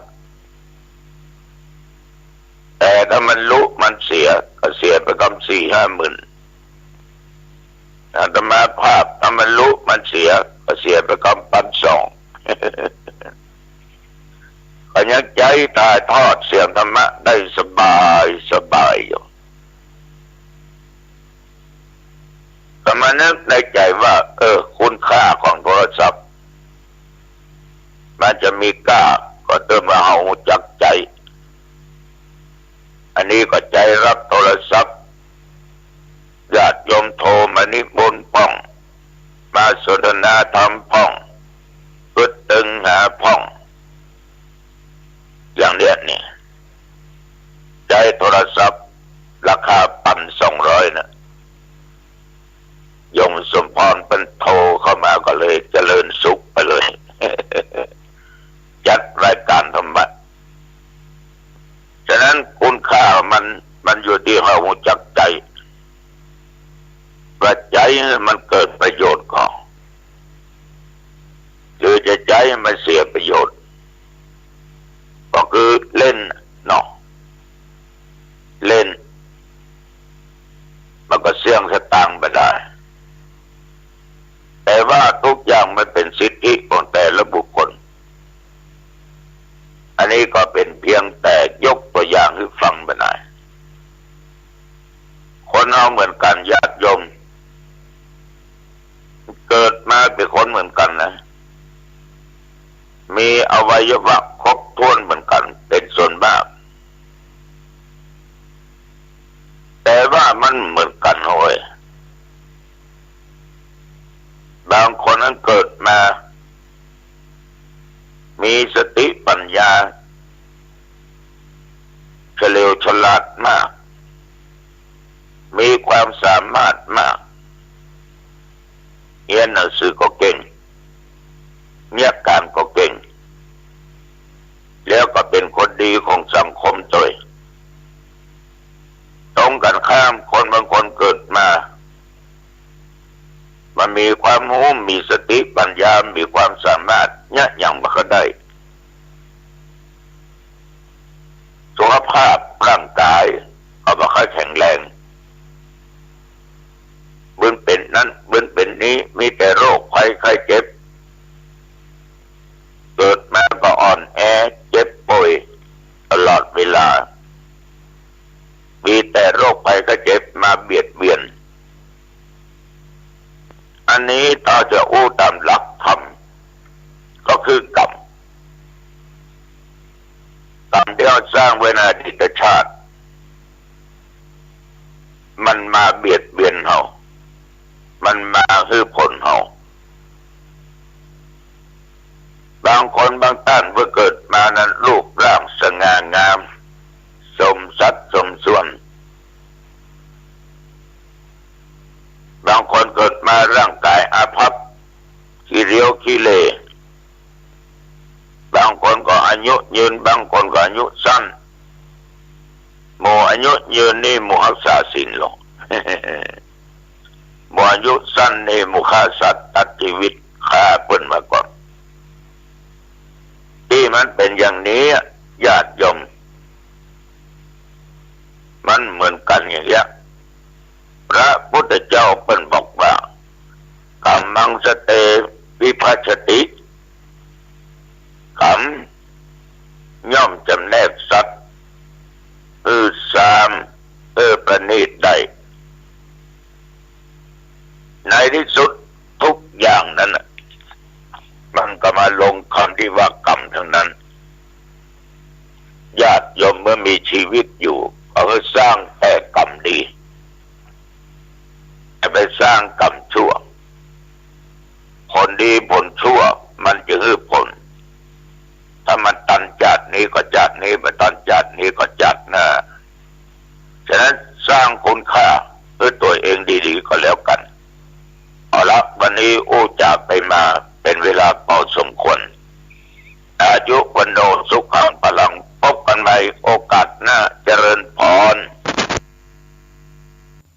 ดอนจันทร์อำเภอเมืองจังหวัดเชียงใหม่ขอเชิญร่วมงานพิธีเทวาภิเษกวันปิยมหาราชรัชกาลที่ 5 ระหว่างวันที่ 21 ถึง 23 ตุลาคม 2565 ขอเชิญผู้มีจิตศรัทธาร่วมบริจาคดอกกุหลาบสีแดงขาวชมพูเพื่อจัดถวายที่วิหารร.5 และวันที่ 23 ตุลาคม 2565 ขอเชิญร่วมพิธีทำบุญตักบาตรสืบชะตาพิธีพุทธาภิเษกตะกรุดดินเผาปีที่ 3 ตั้งแต่เวลา 7:30 นาทีเป็นต้นไปติดต่อถวายโรงทานณวัดดอนจันทร์อำเภอเมืองจังหวัดเชียงใหม่โทร 053-240-184 053-240-184ข่าวสารเพื่อการประชาสัมพันธ์งานบุญงานกุศลการทำบุญทอดกฐินสามัคคีขอเชิญชวน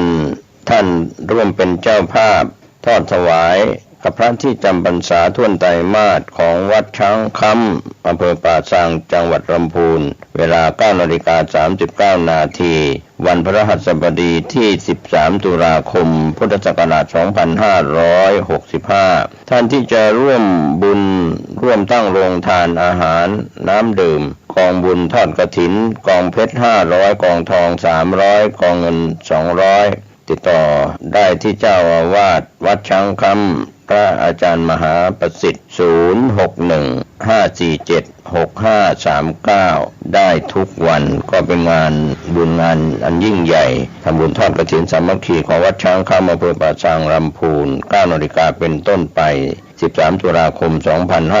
2565 เชิญท่านร่วมงานได้บุญได้กุศลโดยพร้อมเพรียงกัน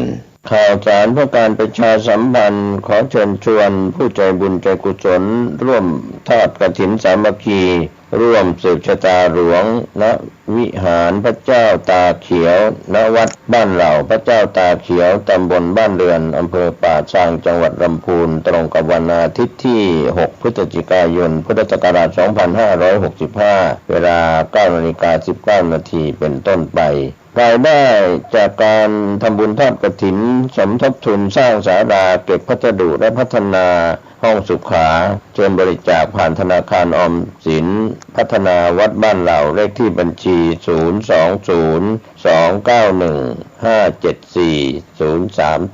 020-291-574-034 ในส่วนของการ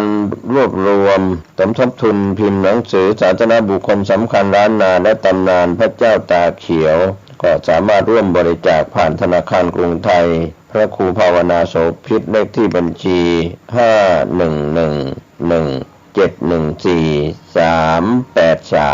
ก็เป็นส่วนงานบุญงานกุศลสอบถามรายละเอียดเพิ่มเติมได้ที่ 0969525159 ครับก็เป็น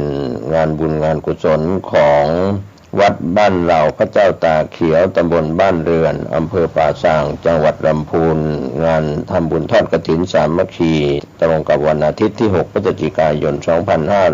2565 เวลา 9 นาฬิกาเป็นต้นไปเชิญท่านร่วมงานนี้โดยพร้อมเพรียงกัน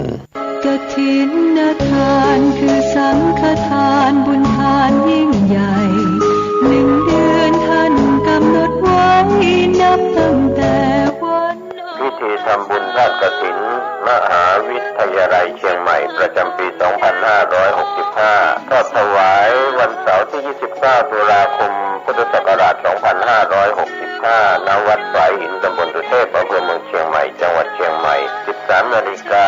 พร้อมกันที่ศาลาธรรมมหาวิทยาลัยเชียงใหม่ตั้งขบวนแห่องค์กฐินและบริวารหน้าศาลาธรรมมหาวิทยาลัยเชียงใหม่เคลื่อนขบวนแห่องค์กฐินและบริวารออกจากศาลาธรรมมีกำหนดไปตามเส้นทาง 13:30 นาทีขวงวัฒนธรรมมหาวิทยาลัยเชียงใหม่ขบวนแห่องค์กฐินและบริวารทุกคณะสถาบันสำนักและส่วนงานต่างๆพร้อมกันมีการแสดงของชมรมพื้นบ้านล้านนาสโมสรนักศึกษามหาวิทยาลัยเชียงใหม่ 14 นาฬิกาเคลื่อนขบวนแห่องค์กฐินและบริวารเข้าสู่วัดสายหินประธานในพิธีจุดธูปเทียนบูชาพระรัตนตรัยไหว้พระสมาทานเบญจศีลกล่าวคำถวายผ้ากฐินแด่พระสงฆ์น้อมผ้ากฐินถวายพระสงฆ์อัปโลกกฐินถวายทายธรรมแด่พระสงฆ์กรรมการประธานมหาวิทยาลัยอธิการบดีรองอธิการบดีผู้ช่วยอธิการบดีประธานกรรมการ การส่งเสริมมหาวิทยาลัยคณบดีผู้อำนวยการสถาบันสำนักศูนย์กองประธานสภาพนักงานมหาวิทยาลัยนายกสโมสรมหาวิทยาลัยนายกสโมสรนักศึกษามหาวิทยาลัยตามลำดับถวายทายธรรมแด่พระสงฆ์อนุโมทนากรวดน้ำรับก่อนลาพระสงฆ์ 15:30 นาทีประกาศผลรางวัลการประกวดขบวนกฐินก็เป็นข่าวสารงานทำบุญทอดกฐินมหาวิทยาลัยเชียงใหม่ประจำปี 2565 ตรงกับวันเสาร์ที่ 29 ตุลาคม 2565 ทอดถวายกับพระคุณเจ้าที่จำพรรษาท่วนใจมาศวัดไหลหินตำบลสุเทพอำเภอเมืองเชียงใหม่จังหวัดเชียงใหม่ขอเชิญท่านร่วมบุญร่วมกุศลติดต่อได้ที่มหาวิทยาลัยเชียงใหม่และวัดไหลหินที่จะร่วมทำบุญในคราวครั้งนี้ได้ความสุขกายสุขใจโดยทั่วหน้ากันสร้างเหตุปัจจัยด้วยศรัทธาด้วยปัญญารู้เห็นทำตามจริงขอเชิญสาธุชนสร้างบุญกุศลยิ่งใหญ่ข่าวสารเพื่อการประชาสัมพันธ์ขอเชิญชวนศรัทธานักศีลนักบุญทั้งหลายร่วมงานทำบุญทอดกฐินสามัคคีของวัดร้องอ้อตำบลสันพิเชื่ออำเภอเมืองจังหวัดเชียงใหม่ตรงกับวันอาทิตย์ที่ 6 พฤศจิกายน พุทธศักราช 2565 ขึ้น 13 ค่ำเดือนยี่ทอดถวายกับพระสงฆ์ที่จำพรรษาท่วนไตรมาสของวัดร้องอ้อเวลา 9:30 นาทีเป็นต้นไปขอเชิญชวนร่วมงานบุญกฐินสามัคคีของวัดร้องอ้อตำบลสันพิเชื่ออำเภอเมืองเชียงใหม่จังหวัดเชียงใหม่ตรงกับวันอาทิตย์ที่ 6 พฤศจิกายน 2565 ช่วงเช้า 9:30 นาทีได้บุญได้กุศลโดยพร้อมเพรียงกันข่าวสารเพื่อการประชาสัมพันธ์ก็มีความสนใจที่จะจัดทำหนังสือชุดความรู้เรื่องพระพรหมมงคลฝ่ายวิปัสสนาทองสิริมังคโลศาสนาบุคคลคุณภาพกับการเผยแผ่พระพุทธศาสนาก็จะมีการจัดพิมพ์ 2,500 เล่มภาษาไทย 2,000 เล่มภาษาอังกฤษ 500 เล่มท่านที่สนใจร่วมบุญบริจาคได้ที่บัญชีธนาคารกรุงไทยเลขที่บัญชี 5111714383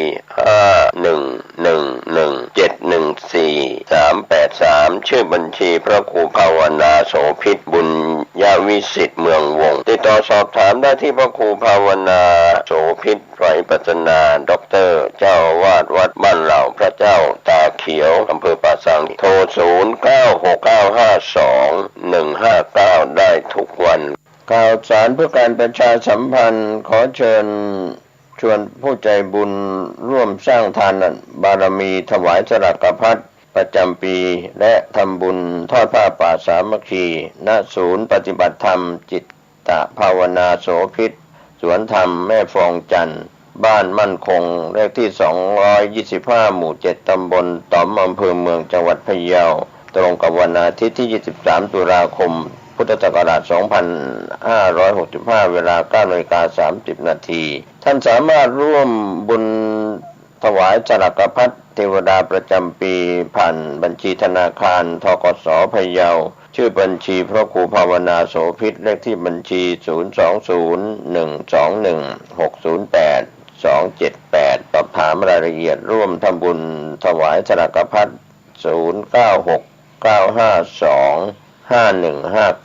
ก็เป็นงานทำบุญ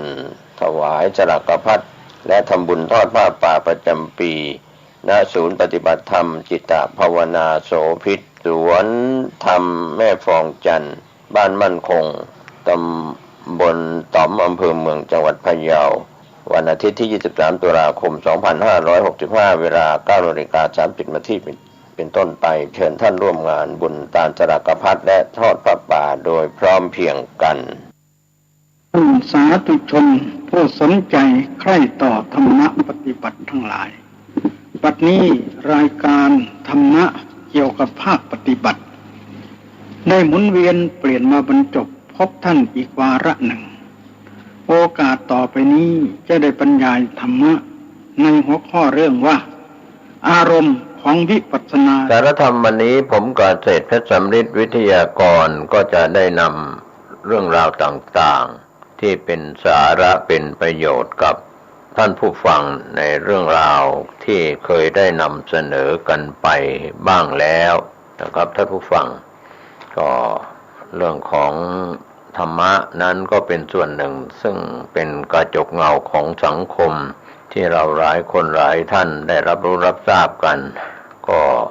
ย่อมจะทำความเข้าใจกันในเรื่องของธรรมะที่เป็นอดีตเรียกว่าอาตีตังนันวาล่วงไปแล้วในอดีตที่เป็นธรรมะในอดีตธรรมะที่เป็นปัจจุบันธรรมะที่เกิดขึ้นในอนาคตก็ปรากฏอยู่ในสามการที่หลายคนหลายท่านได้ทำความเข้าใจกันอยู่ว่าธรรมะในการทั้งสามอดีตอนาคตและก็ปัจจุบันก็มีเรื่องราวที่ผู้ดำเนินรายการได้เคยนำพระสูตรในพระสุตตันตปิฎกซึ่งเคยนำเสนอไปแล้วเป็นพระไตรปิฎกฉบับเจนโดยธรรมรักษานั้นก็ได้เสนอกันไปแล้ว9 ตอนนั้นก็มีผ่านไป8 ตอนวันนี้จะนำเสนอตอนที่9สายพิณเสียงธรรมก็เป็นการนำเรื่องราวในสมัยพุทธกาลก็มีคำกล่าวเป็นหัวข้อธรรมในหัวข้อที่9ว่าสายพิณเสียงธรรมนั้น โสนะเธอเคยชำนาญในการดีดพิณมิใช่หรือเมื่อเธอขึ้นสายพิณตึงเกินไปหรือหย่อนเกินไปมันจะดีดได้ไพเราะไหมไม่ไพเราะพระเจ้าข้าถ้าขึ้นสายปานกลางไม่ตึงไม่หย่อนเกินไปจะดีดได้ไพเราะไหมโสนะไพเราะพระเจ้าข้านี่ก็เป็นเรื่องราวที่เป็นหัวข้อธรรมที่จะได้นำมาฝากกับท่านในวันนี้เรื่องในสมัยพุทธกาลสมัยหนึ่งที่พระผู้มีพระภาคเจ้าประทับอยู่ณภูเขาคิชกูฏครั้งนั้นพระโสนะหลีกเร้นออกไปปฏิบัติธรรมอยู่ที่ป่าสีตะวันก็อย่างเรียกว่าไปปฏิบัติธรรมอย่างเคร่งเครียดอยู่รูปเดียวการปฏิบัติอย่างนี้ก็ยังไม่ได้บรรลุธรรมจึงเกิดความเบื่อหน่ายเกิดความรู้สึกแบบคฤหัสถ์ว่าจะลาสิกขาออกไปจากเพศบรรพชิตด้วยเหตุที่ปรารภเช่นนี้ที่คิดจะสึกออกไปครองเรือนความคิดอย่างหนึ่งก็เกิดขึ้นว่าเราก็มีทรัพย์สมบัติมากมายพอที่จะทำบุญทำทานได้มากมายอยู่ลาสิกขาสึกออกไปเป็นเพศคฤหัสถ์จะดีกว่ามาทรมานอยู่อย่างนี้ครั้งนั้นพระพุทธองค์ทรงทราบความคิดของพระโสนะด้วยพระญาณจึงเสด็จไปโปรดโสนะเมื่อครั้งเธออยู่ครองเรือนเธอเป็นผู้ชำนาญในการดีดพิณมิใช่หรือพระเจ้าข้าสายพิณที่ขึงตึงเกินไปจะดีดได้ไพเราะไหมไม่ไพเราะพระเจ้าข้าสายพิณที่ขึงหย่อนเกินไปจะดีดได้ไพเราะไหมไม่ไพเราะพระเจ้าข้าสายพิณที่ขึงไม่ตึงเกินไปไม่หย่อนยานจนเกินไปขึงแต่พอดีเสียงพิณที่ดีดย่อมไพเราะใช่หรือไม่อย่างนั้นพระเจ้าข้าโสนะสายพิณฉันใดการปฏิบัติธรรมะก็ฉันนั้นการตั้งความเพียรไว้มากเกินไปจิตก็ย่อมฟุ้งซ่านยากแก่การควบคุมความเพียรที่ย่อหย่อนเกินไปก็เกิดความเกียจค้านเพราะฉะนั้นเธอจงตั้งความเพียรให้เป็นมัชชิมาสายกลางปานกลางอย่างสม่ำเสมอจงตั้งอินทรีย์ทั้ง5มีศรัทธาความเชื่อความเลื่อมใสวิริยะความเพียรสติที่ตั้งมั่นสมาธิที่ มั่นคงและก็ปัญญาให้สม่ำเสมอจงประคองจิตไว้ในระดับนั้นก็จะเกิดการเรียกว่าอินทรีย์แก่กล้าเป็นภระแล้วก็เข้าไปถึงการบรรลุมรรคผลได้นะโสนะพระโสนะรับพุทโธวาทด้วยความใส่ใจและตั้งใจปฏิบัติตามพระโอวาทของพระพุทธองค์อย่างจริงจังไม่นานท่านก็บรรลุพระอรหันต์เป็นพระอริยบุคคลองค์หนึ่งในโลกมาในโสนสูตรพระสุตตันตปิฎกพระสูตรนี้นะครับท่านผู้ฟังแสดงให้เราเห็นว่าการปฏิบัติธรรมะในพุทธศาสนานี้ถ้าขาดหลักมัชฌิมาปฏิปทาก็คือทางสายกลางย่อมไม่สามารถจะบรรลุจุดหมายปลายทางได้อนุมัชชังสมาจเรพึงประพฤติกลางพอดีนี่ก็เป็นเรื่องที่นำเรื่องของสายพิณมาบอกกล่าวให้ท่านได้รับรู้รับทราบกันว่าตึงเกินไปก็ไม่พอดีหย่อนเกินไปก็ไม่พอดีกลางไม่ตึงไม่หย่อนนะท่านผู้ฟังคำว่าสายกลางก็ความพอดีก็เกิดขึ้นดังนั้นหลายคนหลายท่านอาจจะไม่เข้าใจคำว่ามัชฌิมาปฏิปทาทางสายกลางก็จะเป็นบรรพชิตเป็นพระภิกษุสามเณรในปัจจุบันหรือจะเป็นคฤหัสถ์ผู้ครองเรือนอุบาสกอุบาสิกาในปัจจุบันนี้ก็เช่นเดียวกันนะครับท่านผู้ฟังกินมากเกินไปก็ไม่พอดีนอนมากเกินไปก็ไม่พอดีพูดมากเกินไปก็ไม่พอดีพูดน้อยเกินไปก็ไม่พอดีขยันมากเกินไปก็ไม่พอดีเกียจคร้านมากเกินไปก็ไม่พอดีไม่ว่าจะฝนตกแดดออกหน้าหนาวหน้าฝนหน้าร้อนในฤดูต่างๆความพอดีที่เราใช้ศัพท์ว่ามัชฌิมาปฏิปทานั้นก็เป็นหลักที่เป็นส่วนที่พระโยคีผู้ปฏิบัติธรรมนะครับท่านผู้ฟังสายกลางมักมีองค์8มีสัมมาทิฏฐิสัมมาสังกัปโปสัมมาวาจาสัมมากัมมันโตสัมมาอาชีโวสัมมาสติสัมมาวายามะสัมมาสติแล้วก็สัมมาสมาธิสัมมาทิฏฐิ8องค์8เหล่านี้นะครับท่านผู้ฟังก็มีความหมายสำหรับพโยคาวาจรที่ปฏิบัติธรรมเพราะว่าบางคนบางท่านนั้นก็ค่ำเคร่งปฏิบัติเดินจงกรมมากเกินไปหรือนั่งสมาธิมากเกินไปใช้อิริยาบถใหญ่ทั้ง4ไม่เท่าเทียมกันก็การเจริญสตินั้นต้องมีสติเป็นไปในส่วนของกายเวทนาจิตธรรมแล้วที่เป็นหลักของวิปัสสนาแล้วยังไม่พอการใช้อิริยาบถของหลายคนหลายท่านนะครับท่านผู้ฟังวันนี้อาจจะมีแง่คิดที่เราเห็นได้จากตัวอย่างของคนที่นอนติดเตียงนั้นก็หมายความว่านอนมากกว่าอิริยาบถอื่นไม่สามารถจะช่วยเหลือตัวเองได้หรือช่วยได้แต่ต้องมีพยาบาลผู้ช่วยพยาบาลหรือในส่วนของลูกหลานญาติมิตรเพื่อนสนิทมิตรสหายที่ดูแลที่ท่านเจ็บป่วยดังนั้นก็ขอให้ท่านระมัดระวังนะครับการนอนมากเกินไปอย่างคนไข้ติดเตียงก็เป็นปัญหาด้านอิริยาบถอาจจะด้วยเหตุผลกลใดด้วยความจำเป็นในเรื่องราวที่ต้องนอนติดเตียงเพราะว่า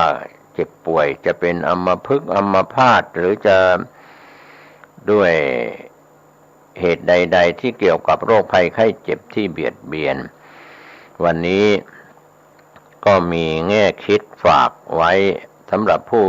มีสติปัญญาในการที่เราจะดูแล สุขภาพของตัวท่านเองวันนี้อาจจะใช้อิริยาบถไม่เท่ากันการใช้อิริยาบถที่มากน้อยไม่เท่ากันยืนเดินนั่งนอนนี่เรียกว่าอิริยาบถใหญ่ทั้งสี่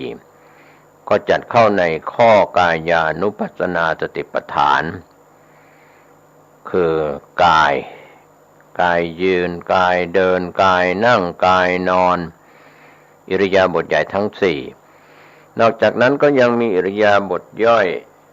ลงไปอีกนะครับท่านผู้ฟังอิริยาบถย่อยก็คือคูเหยียดเคลื่อนไหวกระพริบตาอ้าปากกินดื่มถ่ายอุจจาระถ่ายปัสสาวะครับก็ถือว่าเป็นอิริยาบถย่อยนุ่งห่มไม่ว่าจะเป็นการแต่งกายใส่เสื้อใส่ผ้านุ่งกางเกงหรือแต่งตัวแบบสไตล์แบบไหนแบบไทยแบบเทศต่างประเทศก็ตามมานั้นแบบการใช้การนุ่งห่มที่ใช้อิริยาบถย่อยจะต้องมีการเจริญสติคำว่าต้องใช้สติสำหรับคนไทยเราก็เข้าใจคนต่างประเทศก็เข้าใจคำว่าอิริยาบถย่อยส่วนพระคุณเจ้าก็เป็นการมีสติในการนุ่งสบงทรงจีวรครองผ้าสังคติใส่อังสะผ้ารัดเอวในการที่จะกินดื่มฉันภัตตาหารข้าวหวานในการดื่มในการที่อิริยาบถย่อยทั้งหลายเพราะฉะนั้นคำว่าอิริยาบถนั้นท่านจะเข้าใจในข้อกายานุปัสสนาท่านจะเข้าใจได้ทันทีว่าใหญ่นั้นมีสี่อิริยาบถแค่เราปรับเปลี่ยนอิริยาบถของเราให้พอดีนะครับยืนก็พอดีนั่งก็พอดีเดินก็พอดีนอนก็พอดีเรียกว่ายืนเดินนั่งนอนพอดีในรอบ24ชั่วโมงบางคนก็นอนมากไปก็ไม่พอดียืนมากไปก็ไม่พอดีเดินมากไปก็ไม่พอดีเหมือนหลายท่านที่มีการออกมารณรงค์โดยเฉพาะกระทรวงสาธารณสุขที่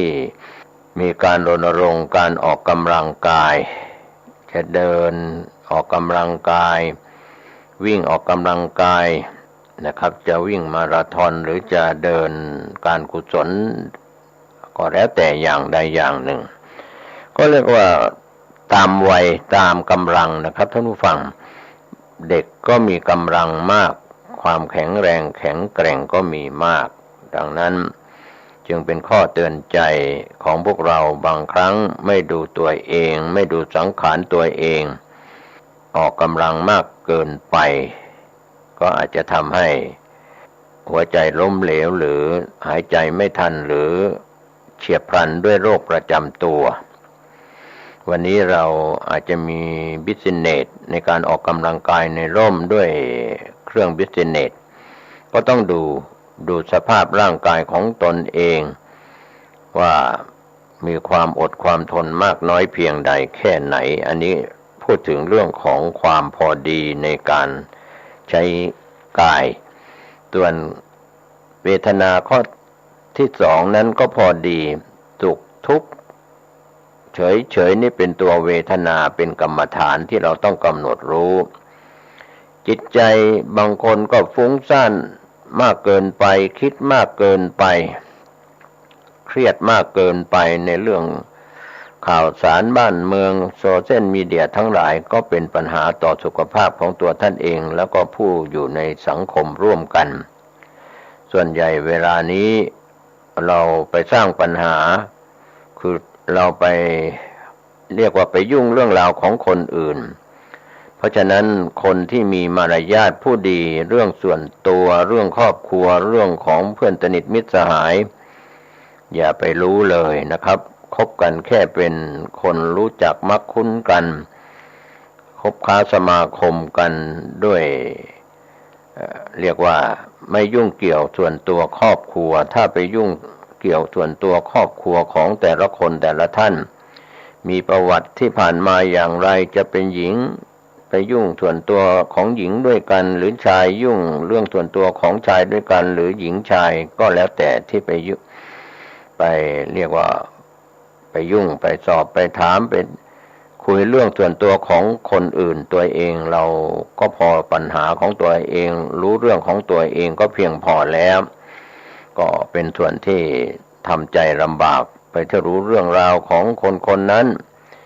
มีสามีเล็กมีสามีใหญ่หญิงคนนี้มีสามีเล็กมีสามีน้อยมีเรียกว่ามีกิ๊กมีก๊อกมีอะไรต่างๆถ้าเป็นชายก็เหมือนกันจะเป็นไปรู้เรื่องของชายด้วยกันหรือหญิงด้วยกันเรียกว่า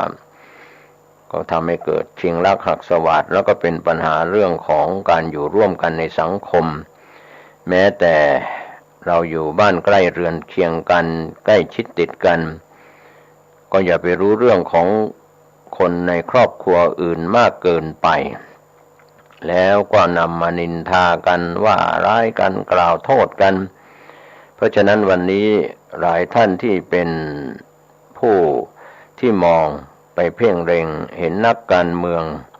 ดูพฤติกรรมของนักการเมืองในระดับต่างๆก็ถูกใจบ้างไม่ถูกใจบ้างเพราะว่านักการเมืองนั้นมีความประพฤติที่เรียกว่าไม่อยู่ในศีลในธรรมไม่ได้อยู่ในร่องรอยของกฎหมายปากปราศัยน้ำใจเชือดคอก็มีปากพูดนโยบายสวยหรูแต่ไม่สามารถปฏิบัติตามนโยบายนั้นได้ก็ขาดความเชื่อถือวันนี้สภาเล็กสภาใหญ่ขาดความเชื่อถือของประชาชนก็ต้องไปแก้ที่ตัวนักการเมืองที่จะเป็นผู้แทนก็ทำให้ประชาชนหลายกลุ่มหลายท่านเอื่อมระอา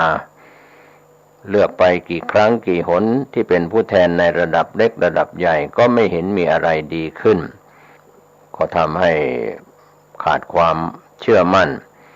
ในบุคคลที่เป็นผู้แทนเพราะว่าผู้ที่เป็นผู้แทนนั้นต้องรู้จักให้รู้จักรับรู้จักเสียสละเป็นผู้แทนที่เข้าไปแล้วก็กอบโกยอะไรแล้วทำให้ประชาชนเห็นพฤติกรรมในระดับต่างๆความประพฤตินั้นจึงเป็นเรื่องที่จะเป็นข้อวัดปฏิบัติที่สำคัญก็ฝากไว้ว่าหลายคนหลายท่านอย่าไปรู้เรื่องของคนอื่นมากเกินไปควรจะรู้เรื่องของตัวเองตั้งแต่หัวจดเท้าก็เพียงพอแล้วจะเป็นเด็กจะเป็นหนุ่มสาวจะเป็นคนวัยกลางคนวัยทำงานหรือจะเป็นผู้สูงอายุก็เป็นเรื่องที่บางครั้งก็โดนเด็กถอนงอกก็เพราะว่าผู้ใหญ่ไปยุ่งเรื่องของเด็กมากเกินไปหรือเรื่องของเด็กไปยุ่งกับเรื่องของผู้ใหญ่มากเกินไปก็ไม่พอดีนะครับก็ดังนั้นเรายุ่งในส่วนตัวครอบครัวของเราก็เพียงพอแล้วสำหรับสถาบันครอบครัวก็เป็นส่วนที่มีความหมายเรื่องที่10ที่สอนไว้ในสมัยอินเดียโบราณเกิดเป็นคนแสนยากก็เป็นคำสอนที่กล่าวไว้ที่พระพุทธองค์ทรงตรัสเตือนภิกษุทั้งหลายว่าภิกษุทั้งหลายสัตว์ที่กลับมาเกิดในหมู่มนุษย์นั้นมีปริมาณน้อยส่วนสัตว์ที่ไปเกิดในกำเนิดอื่นจากมนุษย์นั้นมีมากถ้าจะเปรียบก็เหมือนฝุ่นที่ติดปลายเล็บเท้าของเรา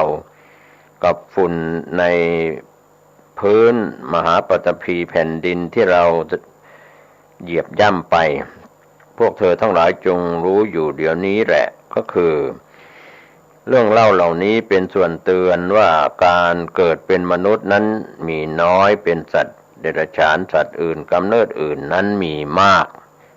ก็มีเรื่องเล่าในสมัยพุทธกาลสมัยหนึ่งพระพุทธเจ้าประทับอยู่ณพระเชตวันมหาวิหารกรุงสาวัตถีครั้งนั้นเมื่อพระพุทธเจ้าทรงแสดงธรรมถึงการเกิดมาเป็นมนุษย์ของคนเรานี้แสนยากเพียงใดทรงเอาปลาย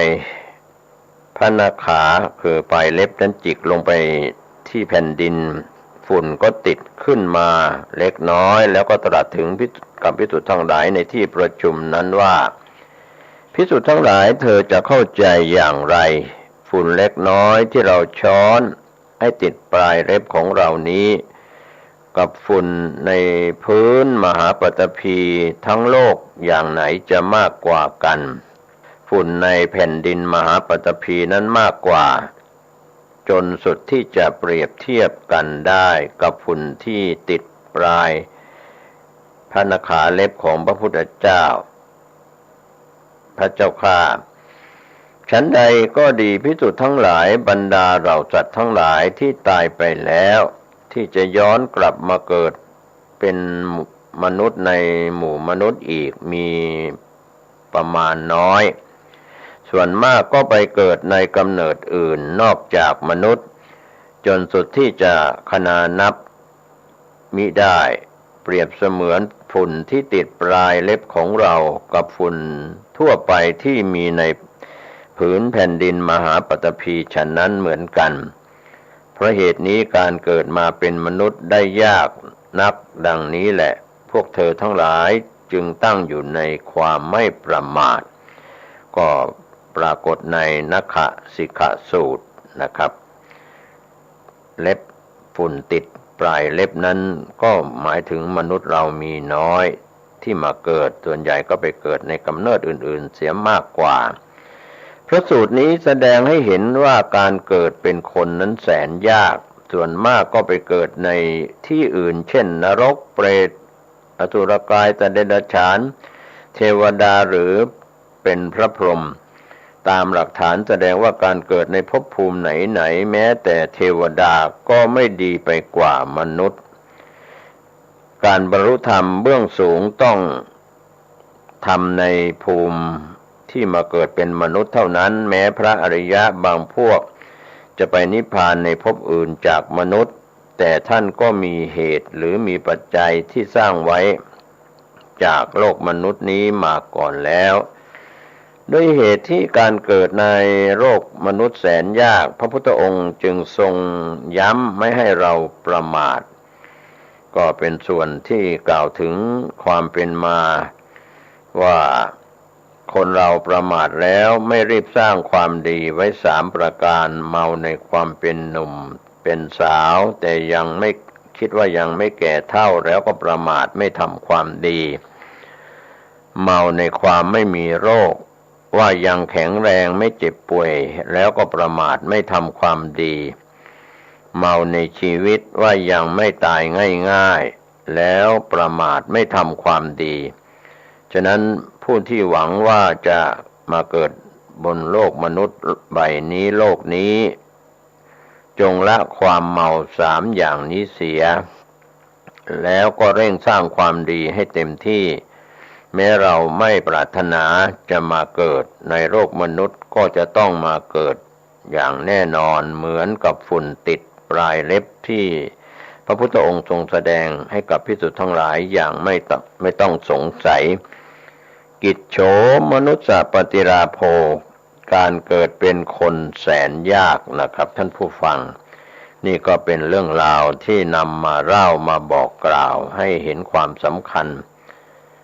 ในส่วนของพระสูตรโดยย่อๆก็เป็นเรื่องราวในสมัยพุทธกาลเสียเป็นส่วนใหญ่สูตรนี้ที่ธรรมรักษาได้ย่อจากพระสุตตันตปิฎกมีทั้งหมด60ตอนด้วยกันก็นำมาเสนอไปตามลำดับก็หวังว่าท่านผู้ฟังผู้มีสติปัญญาเรียกว่าปัญญาบารมีดีอยู่แล้วจะเป็นเด็กเป็นผู้ใหญ่เป็นบรรพชิตเป็นฆราวาสก็หวังว่าเราจะได้ใส่ใจเรื่องของตัวเราเองศึกษาตัวเราเองค้นคว้าหาความพ้นทุกข์จากตัวเราเองอย่าได้ไปแสวงหาอิงอาศัยผู้อื่นคนอื่นเพราะว่าเราจะพ้นทุกข์ก็ไม่คนอื่นก็ทำให้เราพ้นทุกข์ไม่ได้จะทำให้เราสุขก็สุขไม่ได้จะทำให้เราทุกข์ก็ทุกข์ไม่ได้นอกจากเราสร้างความทุกข์ให้เกิดสร้างความสุขให้เกิดสร้างความสงบให้เกิดสร้างสติปัญญาให้เกิดเรียกว่าตัวใครตัวมันในทางพระพุทธศาสนาไม่ได้สอนให้เป็นคนที่เห็นแก่ตัวแต่จงเตือนตนด้วยตนเองเรียกว่าอัตนาโจทยัตตานังเพราะฉะนั้นวันนี้ท่านต้องพูดน้อยกินน้อยนอนน้อย ให้พอดีในทางสายกลางผมเกษตรเพชรวิทยากรวันนี้ก็พยายามเดินตามรอยยุคลบาทขององค์สมเด็จพระสัมมาสัมพุทธเจ้าที่มีเป็นคำสอนไว้ในทางพระพุทธศาสนากินแต่พอดีนอนแต่พอดีพูดแต่พอดีครับก็อย่าได้ถือโทษโกรธกันสำหรับคนที่พูดมากกินมากนอนมากก็ต้องขออภัยขอทุกคนทุกท่านสุขกายสุขใจทั้งในวันนี้และวันหน้าหลุดพ้นจากกองทุกข์ทุกรูปทุกนามสวัสดีครับสวัสดีครับท่านผู้ฟังที่เคารพวันนี้ผมเกษตรเพชรสำริดวิทยากรแบ่งปันความคิดดีๆสู่ท่านผู้ฟังก็หลากหลายเรื่องราวที่เราจะได้รับจากการแบ่งปันความคิดดีๆและวันนี้เราจะอยู่ในส่วนของโลกใบนี้ในส่วนใดของแต่ละประเทศเราก็ยังต้องพึ่งพาหลักธรรมคำสอนในทางพระพุทธศาสนาทุกชีวิตนั้นก็รักตัวกลัวตายแม้สถานการณ์ไวรัสโควิด -19 เข้ามาเยือนก็ล้มหายตายจากกันไปส่วนหนึ่งเยียวยารักษาหายส่วนหนึ่งจากการติดเชื้อไวรัสโคโรนา 2019 หรือว่าโควิด -19 ทั้งคนไทยและชาวต่างชาติก็ตามดังนั้นวันนี้เราได้คลี่คลายสถานการณ์ไปบ้างแล้วก็ให้เราได้หันกลับมาสนใจเรื่องของตัวเราเองเหตุเพศภัยต่างๆที่เกิดขึ้นนั้นก็เกิดขึ้นกับคนในคนอื่นที่เจ็บป่วยแม้ตัวคุณหมอเองก็อาจจะเจ็บป่วยคุณพยาบาลเองหรือเจ้าหน้าที่สาธารณสุขหรือด้านอนามัยก็ตามหรือผู้ที่ติดเชื้อไวรัสโควิด -19 เยียวยารักษาหายแล้วก็ดีไม่หายก็ตามล้มหายตายจากไปการแพร่เชื้อการระบาดก็เป็นธรรมดาในปัจจุบันนั้นวิทยาศาสตร์การแพทย์ที่ทันสมัยก็มีอยู่วันนี้เราควรกลับมาดูแลสุขภาพด้านสาธารณสุขของตัวท่านเองอนามัยของตัวท่านเองที่เราพูดกันในยุคนี้ติดปากว่ากินของร้อนช้อนกลางเว้นระยะห่างแล้วก็ในเรื่องของการทำความสะอาดไม่ว่าจะเป็นส่วนของร่างกายในการเข้าสังคมวันนี้แม้ว่าได้มีข้อปฏิบัติตามหลักสาธารณสุขและก็ด้านอนามัยของแต่ละประเทศแล้วก็ทำให้สถานการณ์คลี่คลายดีขึ้นทุกๆชีวิตนะครับถ้าเรามาคุยกันเรื่องของกรรมผลของกรรมและเครื่องของคนเราที่ยังมีกิเลสเวียนว่ายตายเกิดในวัฏสงสารก็เรียกว่าการเกิดแก่เจ็บตายเป็นธรรมชาติที่มีอยู่ทุกรูปทุกนามการที่เราจะยุติการไม่เวียนว่ายตายเกิดหยุดการเกิดแก่เจ็บตายก็เป็นทางที่พระโพธิสัตว์ที่แสวงหาทางพ้นทุกข์ที่ได้บรรลุพระอนุตตรสัมมาสัมโพธิญาณบรรลุเป็นพระพุทธเจ้าล่วงมาแล้วในอดีตกี่พระองค์กำลังมีอยู่และจะมาตรัสรู้ในการภายภาคหน้าอีกกี่พระองค์ก็ถือว่าเป็นตนบุญที่จะมาช่วยยุติ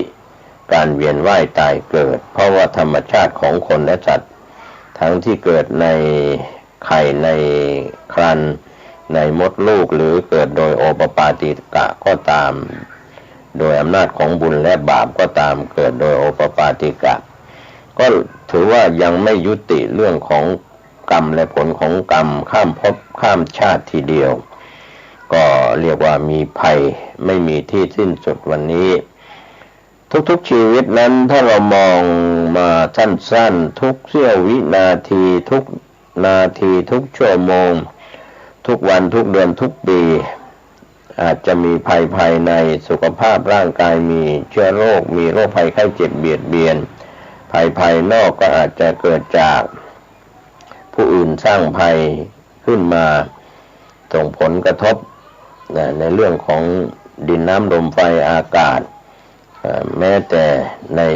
ยุคปัจจุบันก็มีคนกล่าวอ้างกันว่าเป็นสงครามชีวภาพปล่อยเชื้อโรคทำร้ายกันอะไรอย่างนี้ก็ล้วนแล้วแต่เป็นภัยเป็นพิษเป็นอันตรายจริงเท็จอย่างไรก็อยู่ที่เราจะต้องเข้าใจแต่จริงทั้งหลายทั้งปวงเหล่านั้นเกิดขึ้นแล้วดับไปแล้วหมดไปแล้วแม้ว่าโรคภัยไข้เจ็บที่เกิดขึ้นนี้จะเจือจางไปมีวัคซีนหรือการค้นพบการป้องกันการเยียวยาได้แต่ว่าได้สิ่งที่เป็นพิษเป็นภัยเหล่านี้ก็ได้ปลิดชีวิตของคนในนานาประเทศทั่วโลกไปมากมายทีเดียวทุกคนนั้นไม่อยากเจ็บไม่อยากตายก่อนวัยถึงแม้ว่าจะเจ็บตายด้วยโรคนี้หรือว่าเจ็บป่วยด้วยโรคนี้จะอายุมากน้อยเท่าไหร่นั้นก็เป็นส่วนหนึ่งแต่ว่ามนุษย์เราที่อยู่บนโลกใบนี้อาจจะทำลายกันเองเมื่อ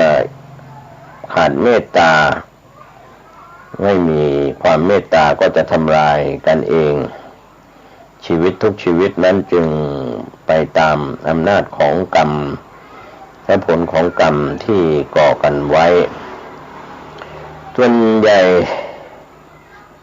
ในเมืองพุทธ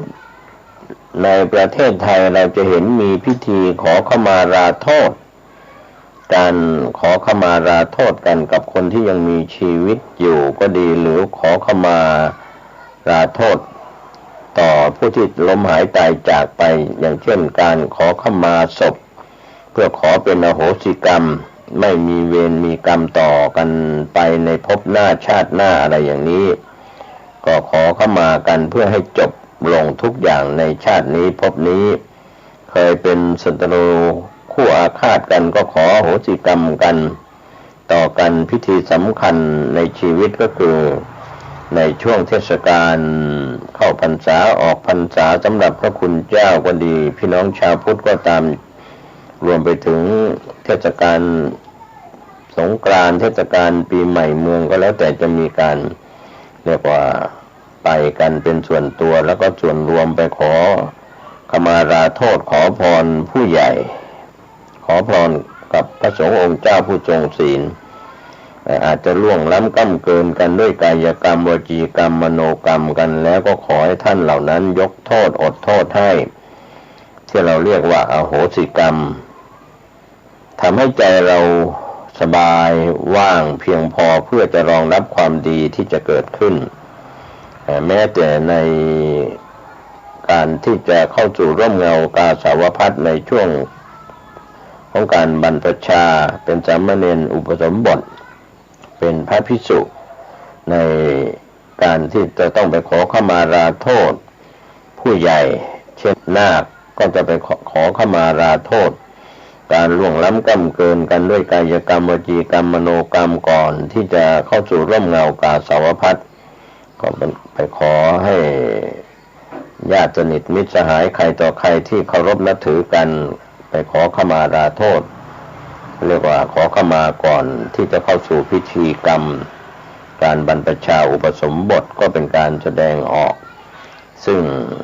รู้ว่าตนเองอาจจะไปล่วงเกินกันในกายก็ดีด้วยคำพูดหรือด้วยความรู้สึกนึกคิดทางจิตใจก็ตามก็ขอให้ท่านเหล่านั้นจงให้อภัยให้เป็นอโหสิกรรมกันก่อนบวชอย่างนี้เป็นต้นแต่ในพิธีอื่นๆก็มีในประเพณีสงกรานต์ประเพณีปีใหม่เมืองการเข้าไปขอขมาราโทษขอพรจากผู้ใหญ่ให้ศีลให้พรกันก็เป็นการบ่งบอกผู้ใหญ่ใจดีเหล่านั้นก็บ่งบอกถึงการให้อภัยทานเขาล่วงเกินกันด้วยกายวาจาและจิตใจแล้วกับคนเหล่านั้นที่มาขอขมาขออดโทษให้ก็เป็นอภัยทานเป็นการชำระใจดูที่เราพูดคุยกันดูเหมือนจะง่ายแต่การทำใจที่จะอดโทษการจะให้อโหสิกรรมหลังจากเขามาขอขมาการอดโทษให้จากหนักเป็นเบาหรือจากเบาไม่มีอะไรก็แล้วแต่อโหสิกรรมนั้นก็ถือว่า จะได้ไม่ส่งผลข้ามภพข้ามชาตินี้ก็อาจจะล่วงเกินกันแล้วก็อาจจะทะเลาะเบาะแว้งขัดแย้งกันจนถึงขั้นฆ่ากันหรือทะเลาะเบาะแว้งกันแล้วก็เรียกว่าจองเวรจองกรรมกันไม่มีที่สิ้นสุดเมื่อทำผิดต่อการกระทำกันที่ผิดต่อกฎหมายก็เข้าสู่กระบวนการยุติธรรมถูกศาลตัดสินจำคุกตามโทษหนักโทษเบาอะไรอย่างนี้เป็นต้นเรื่องของ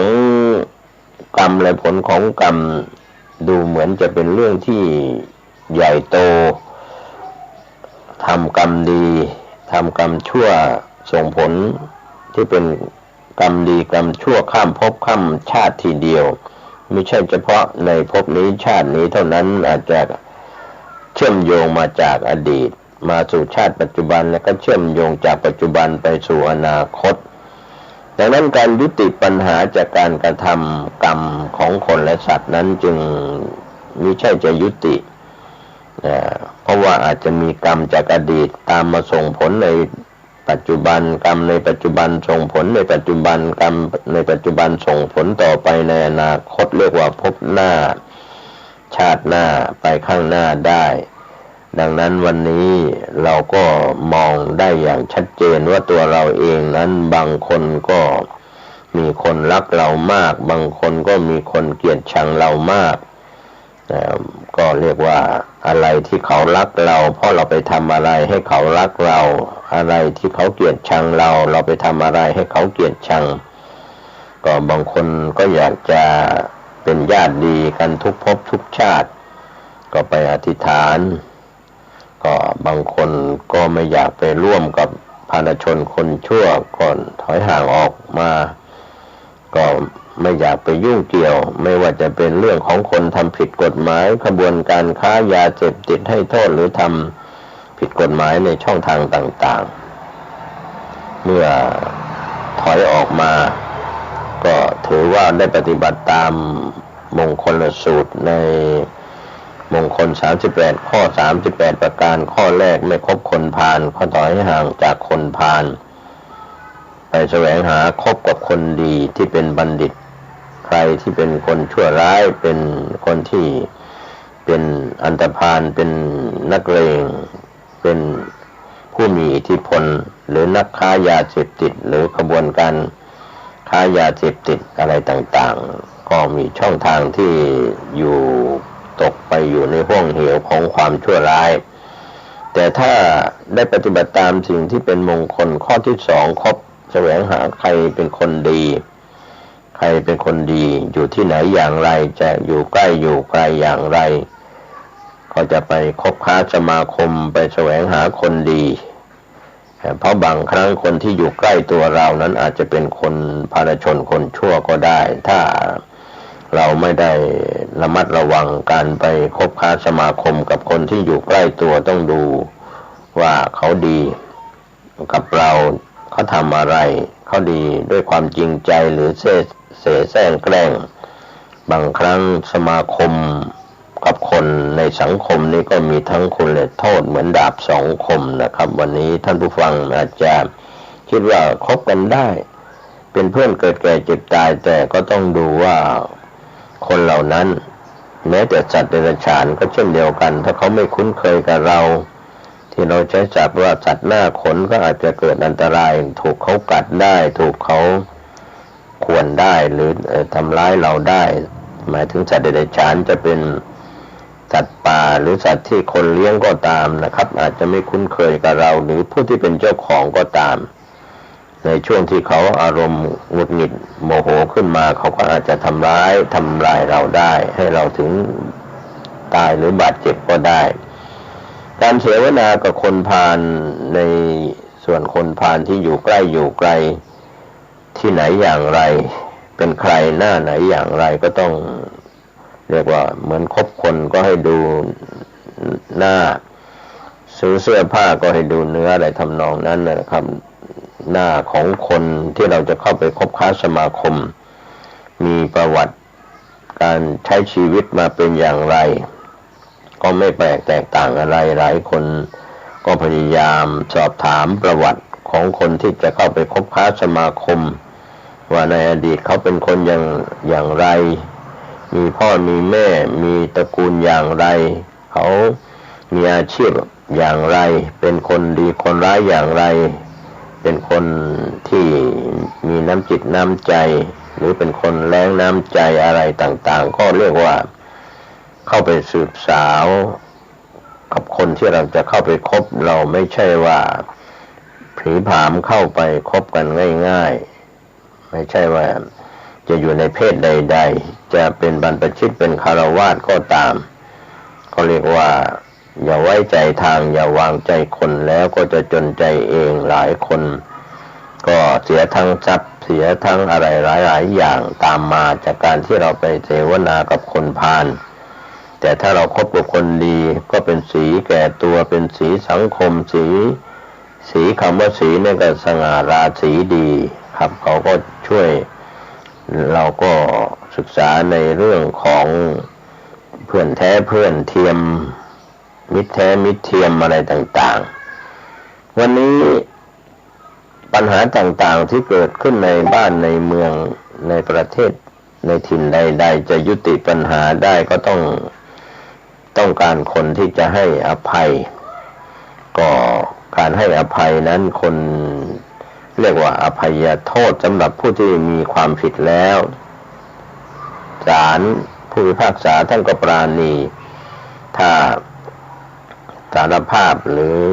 ยอมรับความผิดนั้นก็เช่นเดียวกันคนที่เรียกว่าทำผิดแล้วก็มีโอกาสแก้ตัวกลับเนื้อกลับตัวเป็นคนดีได้ไม่ใช่ว่าจะเสียหายตลอดชีวิตไม่ใช่นะครับคนที่ติดยาเสพติดเสพยาเสพติดก็เลิกได้ละได้ก็มีวันเลิกไม่ใช่จะติดไปจนวันตายแต่ว่าก็หลายคนหลายท่านที่เสพด้วยค้าขายด้วยผลิตด้วยก็ทำลายคนเรียกว่าทั้งชีวิตทั้งครอบครัวเขาถูกทำลายด้วยยาเสพติดวันนี้ถ้าเราเห็นยาเสพติดระบาดทุกหย่อมย่าลูกหลานเราก็คงต้องเป็นเหยื่อของยาเสพติดแล้วประเทศชาติบ้านเมืองจะเป็นอย่างไรมีคนที่ผลิตยาเสพติดมาจำหน่ายให้ลูกหลานเราได้เสพได้ติดแล้วก็เป็นปัญหา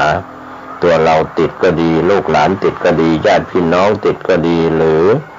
เพื่อนสนิทมิตรสหายหรือผู้ร่วมงานติดยาเสพติดค้าขายยาเสพติดก็เป็นประวัติที่ไม่ดีก็ยุติปัญหาไม่ได้เพราะไปสร้างปัญหาให้คนอื่นเหมือนเราอยู่กับสิ่งที่ไม่สะอาดก็จะได้รับความสกปรกไปด้วยวันนี้ไปเจอผู้มีศีลมีธรรมผู้มีคุณธรรมอยู่ในจิตในใจให้อภัยก็ให้กำลังใจผู้ที่ทำผิดแล้วไม่ซ้ำเติมก็บางครั้งเราอาจจะมองข้ามคนที่อยู่ใกล้เราเขามีน้ำใจช่วยเหลือเรามีเมตตาช่วยเหลือวันนี้ต้องการคนดีทางด้านจิตใจมีคุณธรรมทางด้านจิตใจภายในมากกว่าดีที่ปากพูดที่เป็นสังคมเสวนากันจะจริงใจจะเป็นส่วนสำคัญที่ให้ยืดยาวนานเอกสารใดๆที่ทำเป็นสัญญาค้ำประกันกันนั้นยังไม่สำคัญเท่ากับสัญญาใจที่จะต้องมีความจริงใจต่อกันวันนี้คนที่ทำผิดไปแล้วก้าวล่วงเรียกว่าล่วงล้ำก้ำเกินกันด้วยกายด้วยวาจาและทางด้านจิตใจไปแล้วทำผิดไปแล้วก็ขอขมาขออโหสิกรรมกันบางคนที่มีคุณธรรมก็ให้อภัยแต่คนที่ยังไม่มีคุณธรรมก็ไม่ให้อภัยจองเวรจองกรรมกันเรียกว่าตายก็ไม่เผาผีกันอะไรทำนองนั้นวันนี้การขอโทษที่เราทำอะไรผิดพูดผิดทำผิดอะไรขอโทษนั้นก็เป็นการสำนึกจิตใจที่จะแก้ไขตนเองว่า สิ่งที่ทำนั้นผิดไปแล้วขอโทษขออภัยก็ไม่ใช่เสียหน้าหรือว่าเสียรู้อะไรอย่างนั้นไม่ต้องไปอับอายเมื่อเราทำผิดแล้วก็ขอโทษที่ทำผิดการชำระความรู้สึกทางจิตใจที่ว่าเราทำผิดนั้นเหมือนสิ่งของภาชนะเสื้อผ้าอาภรณ์สกปรกเราก็ต้องชำระชำล้างด้วยเครื่องซักฟอกคือให้เกิดความสะอาดดังนั้นวันนี้ถ้าสิ่งที่เป็นสถานที่อยู่อาศัยไม่สะอาดเราก็อึดอัดสถานที่อยู่อาศัยของเราไม่สะอาดเสื้อผ้าไม่สะอาดร่างกายเราไม่อาบน้ำชำระร่างกายให้สะอาดเราก็เกิดความไม่สะอาดเรียกว่าสกปรกชำระล้างให้สะอาดขึ้นมาเราก็สบายกายสบายใจในส่วนต่างๆไม่ว่าของกินของใช้หมดอายุอาหารหมดอายุก็เป็นพิษเป็นภัยหรือแม้แต่เครื่องคอมพิวเตอร์ก็ยังมีสิ่งที่เป็นทำความไม่สะอาดไวรัสก็เข้ามากวนก็ทำให้ระบบคอมพิวเตอร์นั้นเสียหายได้ฉันใดก็เหมือนกันจิตใจของเราถ้ามีการผูกอาฆาตกันมากขึ้นพยาบาทกันมากขึ้นมีความอิจฉาริษยากันมากขึ้นโกรธแค้นกันเกลียดชังกันมากขึ้นความคิดที่จะแก้แค้นด้วยการที่จะจองเวรกันนั้นก็เหมือนเชื้อไวรัสชนิดหนึ่งนะครับการให้อภัยก็เป็นเครื่องมือที่จะมาต่อต้านไวรัสที่วิทยาศาสตร์การแพทย์คุณหมอคุณพยาบาลแล้วก็เจ้าหน้าที่สาธารณสุขเจ้าหน้าที่ของอนามัยหรือผู้บริหารบ้านเมืองรู้เท่าทันก็แก้ไขสิ่งที่เป็นเชื้อไวรัสที่เกิดขึ้นกับมนุษย์แก้ไขทันต่อเวลาก็รอดตายไปเยียวยามีโอกาสที่จะป้องกันแก้ไขกันในการป้องกันนั้นก็มีส่วนสำคัญวันนี้ความเลวร้ายทั้งหลายจากกันต้องมาเสียชีวิตด้วยการเจ็บป่วยด้วยโรคภัยไข้เจ็บที่มีเชื้อไวรัสโคโรนา 2019 หรือโควิด -19 ก็จะเจือจางไปและหมดไปจากโลกใบนี้ได้อาจจะมีเชื้อโรคใหม่ไวรัสชนิดใหม่เข้ามา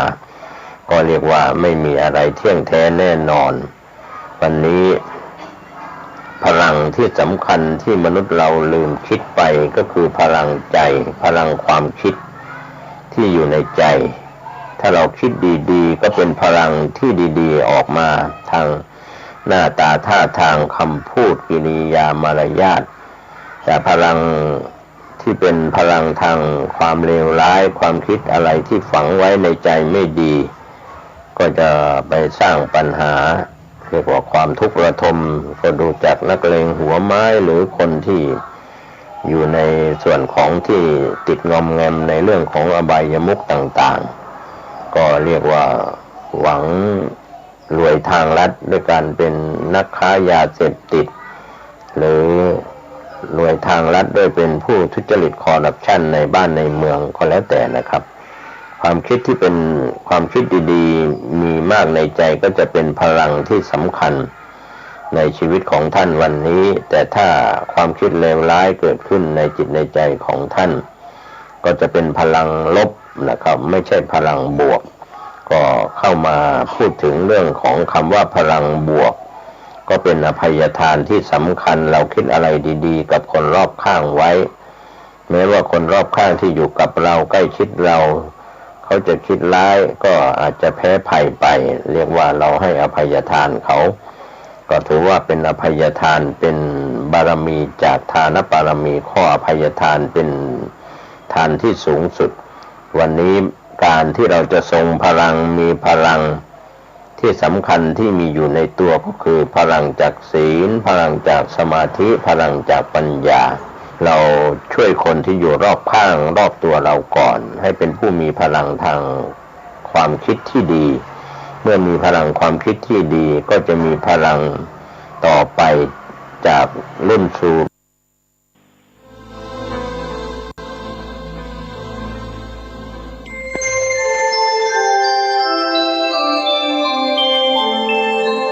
ขณะนี้ท่านกำลังฟังสถานีวิทยุกระจายเสียง FM 104.5 เมกะเฮิรตซ์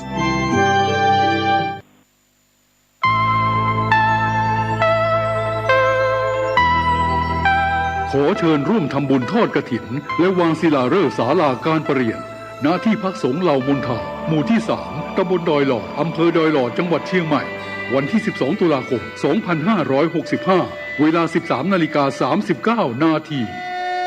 เนื่องด้วยที่พักสงฆ์เหล่ามนทาได้เริ่มก่อสร้างมาตั้งแต่วันที่ 17 มิถุนายน 2565 เพื่อเป็นสถานที่ประกอบพิธีทางพระพุทธศาสนาและเป็นศูนย์รวมจิตใจของศรัทธาประชาชนทั่วไปโดยจะได้ทำการสร้างเสนาสนะถาวรวัตถุที่มั่นคงให้เหมาะสมกับที่จะยกฐานะเป็นวัดในพระพุทธศาสนาสืบไปดังนั้นจึงมีผู้มีจิตศรัทธาร่วมใจกันบริจาคทุนทรัพย์โดยเครือข่ายการเผยแผ่ธรรมะของคณะสงฆ์คลื่นสีขาวทั่วทุกสารทิศตลอดจนศรัทธาประชาชนทั้งหลายทั่วไปทุกคนตั้งกุศลเจตนาในการทอดกฐินสามัคคีและวางศิลาฤกษ์สร้างศาลาการประเรียนณที่พักสงฆ์เหล่ามนทาตามกำหนดการดังนี้วันที่ 5-11 ตุลาคม 2565 เป็นวันตกแต่งดาวเตรียมสถานที่วันที่ 12 ตุลาคม 2565 เป็นวันทอดกฐินและวางศิลาฤกษ์เวลา 8 นาฬิกาถึง 12 นาฬิกาเปิดโอกาสให้ศรัทธาประชาชนทำบุญตามอัธยาศัยและร่วมตอกไม้มงคลตามกุศลเจตนาเวลา 11 นาฬิกาถวายเพลพระสงฆ์และเลี้ยงอาหารประชาชนแบบโรงทานเวลา 12:30 นาทีเริ่มแห่ต้นกฐินสามัคคีแต่ละสายบุญและแห่แผ่นศิลาฤกษ์เวลา 13:30 นาทีประกอบพิธีวางศิลาฤกษ์และทอดกฐินในโอกาสอันเป็นบุญกุศลแห่งการสร้างวัดใหม่และทอดกฐินพร้อมวางศิลาฤกษ์สร้างศาลาการประเรียนครั้งนี้จึงขอกราบนิมนต์พระสงฆ์ครูบาอาจารย์และเชิญชวนศรัทธาพุทธศาสนิกชนทุกท่านได้ร่วมบุญตอกไม้มงคลปฐมฤกษ์เป็นมหามงคลอันยิ่งใหญ่ในวันที่ 12 ตุลาคม 2565 นี้ด้วยขออำนาจคุณพระศรีรัตนตรัยและสิ่งศักดิ์สิทธิ์ทั้งหลายตลอดจนพระสยามเทวาธิราชด้วยอำนาจเดชเดชะเทวาอารักษ์รุกขเทวดาภูมิเทวะพระแม่ธรณีคุณพ่อคุณแม่จงแผ่ไพศาลด้วยบุญแห่งการให้ทานของท่านทั้งหลายจงเป็นพลวะปัจจัยส่งเสริมสนับสนุนให้เศรษฐีใจบุญนายทุนใจดีและผู้มาร่วมงานทุกท่านจงมีอายุวันนะสุขะปฏิภาณสมบูรณ์ตลอดกาลนานเถิดสาธุกฐินทานคือสังฆทานบุญทานยิ่งใหญ่1 เดือนท่านกำหนดไว้นับตั้งแต่วันพิธีทำบุญทอดกฐินมหาวิทยาลัยเชียงใหม่ประจำปี 2565 ทอดถวายวันเสาร์ที่ 29 ตุลาคม พุทธศักราช 2565 ณ วัดฝายหินตำบลสุเทพอำเภอเมืองเชียงใหม่ จังหวัดเชียงใหม่ 13 นาฬิกาพร้อมกันที่ศาลาธรรมมหาวิทยาลัยเชียงใหม่ตั้งขบวนแห่องค์กฐินและบริวารหน้าศาลาธรรมมหาวิทยาลัยเชียงใหม่เคลื่อนขบวนแห่องค์กฐินและบริวารออกจากศาลาธรรมมีกำหนดไปตามเส้นทาง 13:30 นาทีขวงวัฒนธรรมมหาวิทยาลัยเชียงใหม่ขบวนแห่องค์กฐินและบริวารทุกคณะสถาบันสำนักและส่วนงานต่างๆพร้อมกันมีการแสดงของชมรมพื้นบ้านล้านนาสโมสรนักศึกษามหาวิทยาลัยเชียงใหม่ 14 นาฬิกาเคลื่อนขบวนแห่องค์กฐินและบริวารเข้าสู่วัดฝายหินประธานในพิธีจุดธูปเทียนบูชาพระรัตนตรัยไหว้พระสมาทานเบญจศีลกล่าวคำถวายผ้ากฐินแด่พระสงฆ์น้อมผ้ากฐินถวายพระสงฆ์อัปโลกกฐินถวายทายธรรมแด่พระสงฆ์กรรมการประธานมหาวิทยาลัยอธิการบดีรองอธิการบดีผู้ช่วยอธิการบดีประธานกรรมการส่งเสริมมหาวิทยาลัยคณบดีผู้อำนวยการสถาบันสำนักศูนย์กองประธานสภาพนักงานมหาวิทยาลัยนายกสโมสรมหาวิทยาลัยนายกสโมสรนักศึกษามหาวิทยาลัยตามลำดับถวายทายธรรมแด่พระสงฆ์อนุโมทนากรวดน้ำรับก่อนลาพระสงฆ์ 15:30 นาทีประกาศผลรางวัลการประกวดขบวนกฐินก็เป็นข่าวสารงานทำบุญทอดกฐินมหาวิทยาลัยเชียงใหม่ประจำปี 2565 ตรงกับวันเสาร์ที่ 29 ตุลาคม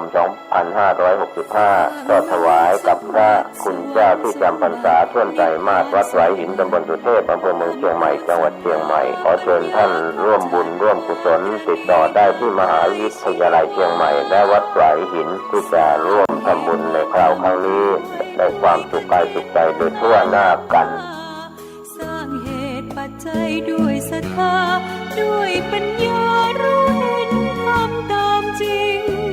ขอเชิญสาธุชนสร้างบุญกุศลยิ่งใหญ่วัดดอนจันทร์อำเภอเมืองจังหวัดเชียงใหม่ขอเชิญร่วมงานพิธีเทวาภิเษกวันปิยมหาราชรัชกาลที่ 5 ระหว่างวันที่ 21 ถึง 23 ตุลาคม 2565 ขอเชิญผู้มีจิตศรัทธาร่วมบริจาคดอกกุหลาบสีแดงขาวชมพูเพื่อจัดถวายที่วิหารร5และวันที่ 23 ตุลาคม 2565 ขอเชิญร่วมพิธีทำบุญตักบาตรสืบชะตาพิธีพุทธาภิเษกตะกรุดดินเผาปีที่ 3 ตั้งแต่เวลา 7:30 น.เป็นต้นไปติดต่อถวายโรงทานณวัดดอนจันทร์อำเภอเมืองจังหวัดเชียงใหม่โทร 053-240-184 053-240-184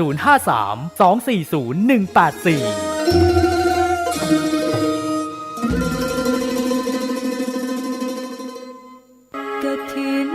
ทานคือสังฆทานบุญทานยิ่งใหญ่1 เดือนข่าวสารเพื่อการประชาสัมพันธ์ขอเชิญชวนศรัทธานักศีลนักบุญทั้งหลายร่วมงานทำบุญทอดกฐินสามัคคีของวัดร้องอ้อตำบลสันติเชื่ออำเภอเมืองจังหวัดเชียงใหม่ตรงกับวันอาทิตย์ที่ 6 พฤศจิกายน พุทธศักราช 2565 ขึ้น 13 ค่ำเดือนยี่ทอดถวายกับพระสงฆ์ที่จำพรรษาท่วนไตรมาสของวัดร้องอ้อเวลา 9:30 น.เป็นต้นไปขอเชิญชวนร่วมงานบุญกฐินสามัคคีของวัดร้องอ้อตำบลสันติเชื่ออำเภอเมืองเชียงใหม่จังหวัดเชียงใหม่ตรงกับวันอาทิตย์ที่ 6 พฤศจิกายน 2565 ช่วงเช้า 9:30 น.ได้บุญได้กุศลโดยพร้อมเพรียงกันมนุษย์สมบัติสวรรค์สมบัตินิพพานสมบัติเพิ่มพูนสัก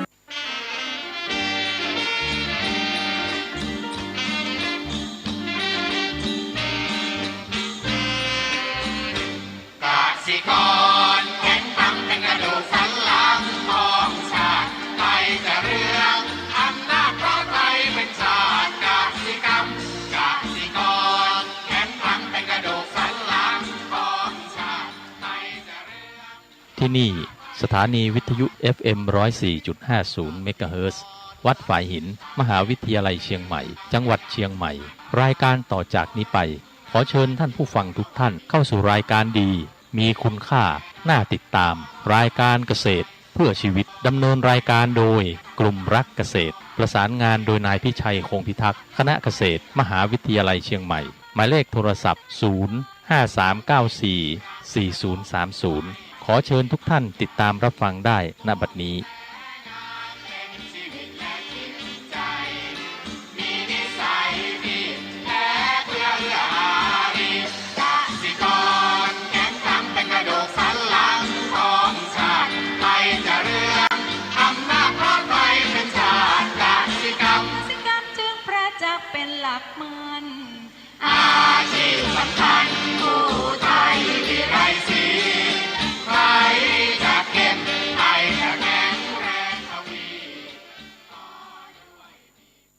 สวัสดีครับท่านผู้ฟังพบกับรายการเกษตรเพื่อชีวิตสำหรับวันนี้เสนอเรื่องกรอบงานและกรอบเวลาก่อนเข้าสู่รายการก็มีธรรมะมาฝากท่านผู้ฟังหัวข้อจากหนังสือพจนานุกรมพุทธศาสตร์ฉบับประมวลศัพท์เรียบเรียงโดยประเทศเวทีประยุทธ์โตมหาจุฬาลงกรณราชวิทยาลัยพิมพ์เผยแพร่ปี2533หัวข้อธรรมะวันนี้คือบุคลัญยุตาความเป็นผู้รู้จักบุคคลคือรู้ความแตกต่างแห่งบุคคลว่าโดยอัธยาศัยความสามารถและคุณธรรมเป็นต้นเป็นอย่างไรควรคบควรใช้ควรสอนอย่างไรอันนี้เป็นข้อที่7ในสัพพบุริสธรรม7นี้สัพพบุริสธรรม7นี่คือธรรมเขาเรียกว่าธรรมของสัตตบุรุษมีอยู่7ข้อด้วยกันทีนี้สัตตบุรุษคืออะไรนะสัตตบุรุษนี่ก็คือคนสงบคนดีคนมีศีลธรรมคนที่ควร คนที่ประกอบด้วยสัพพุริสธรรม7นั่นแหละก็คือสัตบุรุษนะเป็นคนที่ดีมีศีลธรรมเราจะเวลาตัดสินอะไรต่างๆเนี่ยที่ยกหัวข้อนี้เข้ามาก็เพราะว่าเดี๋ยวนี้บุคคลเยอะมากนะท่านผู้ฟังบุคคลเยอะมากแล้วเราก็ถ้าเราต้องคบหาสมาคมมากมายแต่ทีนี้เราจะทำยังไงดีที่เราจะสามารถที่จะรู้แยกแยะคนเหล่านั้นว่าเป็นคนดีหรือไม่ดีเราก็ต้องเลือกคบเพราะว่ามันถ้าเลือกคบคนไม่ดีมันก็มีแต่ปัญหาเราต้องพยายามเลือกคบคนดีทีนี้คนดีก็ต้องมีดัชนีชี้วัดเนี่ยชี้วัดต่างๆก็คือใช้สัพพุริสธรรม7นี่แหละเป็นตัวชี้วัดว่า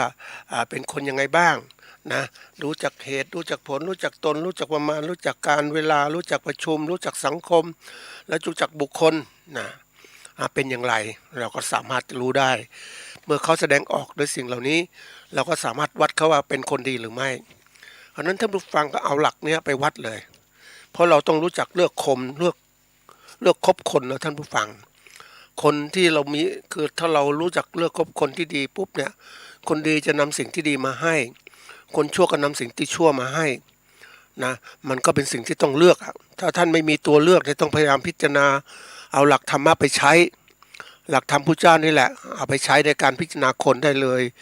แล้วก็เลือกตัดสินใจเพราะคนดีเนี่ยสัตบุรุษคือคนดีคนสงบคนมีศีลธรรมอย่างเนี้ยคนมีศีลมีธรรมนะเป็นตัวที่จะช่วยทำให้เขาเป็นคนดีเพราะนั้นเราเลือกคนดีก็จะปลอดภัยเราก็จะดีด้วยเขาจะนำสิ่งที่ดีมาให้นะวันก่อนก็มีโอกาสไปดูเขาเรียกสังคมของคนที่เขาเรียกว่าสนุกสนานเพลิดเพลินด้วยอบายมุขก็คือดื่มเหล้ากันเต็มไปหมดเลยนะไปดูเขาทำไมเขาก็เพลิดเพลินในความสุขของเขานั่นแหละเพราะเขาคิดว่าสิ่งนี้เป็นความสุขของเขาแล้วก็คนเข้าไปก็ต้องดื่มมันก็ทำให้คนดื่มมันก็มีความเป็นกันเองมีความเป็นเพื่อนแต่บางคนไม่ดื่มก็ต้องดื่มเพราะว่าต้องมีความเป็นเพื่อนกันเวลาเมาก็มันก็เป็นเพื่อนนะมันก็คือมันก็หลงรวมตัวกันไปนั่นแหละแต่ถามว่าเฮ้ยสิ่งเหล่านี้มันดีไหมนะมันต้องพิจารณาท่านผู้ฟังเพื่อนพาไปทางผิดมันก็ยังไม่ใช่เพื่อนที่ดีอันนี้เป็นสิ่งสำคัญนะทำให้เราเสียเงินเสียทองเสียเวลาเสียสุขภาพด้วย ในตัวอย่างอันนี้เราก็เลือกคนดีเป็นใช่ไหมแล้วก็คนเวลาเราดูคนเนี่ยสมมติว่าคนที่เขามาบอกว่าเป็นคนดีในสังคมมีเยอะแยะอ้างตัวว่าเป็นคนดีคือพวกที่ใช้การโฆษณาชวนเชื่อโอ้ฉันเป็นคนดีฉันเป็นคนมีศีลมีธรรมฉันช่วยเหลือคนนู้นคนนี้มากมายทีเดียวประวัติศาสตร์ฉันดีงุ้นดีงี้ก็สร้างขึ้นมาแต่ท่านผู้ฟังอย่าลืมนะเดี๋ยวนี้ยุคปัจจุบันเนี่ยเขาใช้สื่อคือเรื่องที่ทำให้ติดต่อกันง่ายเนี่ยสื่อทางเทคโนโลยีทางการสื่อสารก็สามารถสร้างข่าวสร้างเหตุการณ์ต่างๆได้แล้วก็สร้างการแสดงตัวตนออกมาดูดีไปหมดนะมันทำให้เรานั้นถ้าเราจะเลือกคบก็ต้องดูให้ดีเพราะว่าต้องมีสติปัญญารู้เท่าทันอารมณ์ถ้าเราหลงไปเชื่อเขาเนี่ยมันน่าสงสารนะท่านผู้ฟังมันน่าสงสารคือตัวสงสารใครสงสารคือตัวเราว่าทำไมเราเนี่ยไม่ฉลาดพอหลงไปกับเขาหลอกเราไปก็เป็นอย่างนั้นเคยเห็นคนพวกนี้เยอะมากนะท่านผู้ฟังไอ้คนที่มันเป็นคนที่หลอกคนอื่นนะมันสร้างเขาเรียกสร้างตัวเองมันดูดีสร้างตัวเองดูดีแล้วก็หลอกก่อนไปเจอคนที่หลอกแบบนี้ก็คือคนที่ให้ซื้อเงินนะบิตคอยเอาเรื่องมันลงทุนเลยบิตคอยประเทศไทยขุดบิตคอยได้งู้นไอ้คนหัวหน้าเนี่ยดูมันทำตัวทำอะไรทำหน้าดีนะมันมีคนมีศีลมีธรรมนั่งสมาธิภาวนาโอ้ยคนแก่คนเฒ่าที่มีเงินเนี่ยเป็นข้าราชการก็ไปลงทุนเลยซื้อนี่มีค่าเงินสูงขึ้นแต่ถามว่าเฮ้ยมีหลักเกณฑ์ในการยึดถือไหมมันไม่มีท่านผู้ฟังไม่มีปุ๊บมันเราจะถ้าเรียกร้องเงินต่างๆเนี่ยมันจะได้คืนไหมมันไม่มีอะไรสักอย่างเดียวมันจะมีสัญญามีอะไรแล้วแต่จะเป็นแบบมันหลอกลวงกันได้ขนาดบัญชีธนาคารเองก็ตามเนี่ยนะหรือบางคนยืมเงินให้สัญญายืมเงินต่างๆเอามาปุ๊บเขายืมไปแล้วไม่ใช่จะทำไงไปฟ้องคืนเขาก็ทำตัวล้มละลายเสียคดีล้มละลายมันไม่เสียหายอะไรนานนักติดคุกก็ติดไป แต่ออกมาก็สามารถเอาเงินมาใช้ได้อีกเห็นไหมเพราะนั้นวันนี้เราต้องเลือกคบคนมันอันตรายมากเราเนี่ยคนที่น่าสงสารคือตัวเราถ้าเราหลงนะอย่าง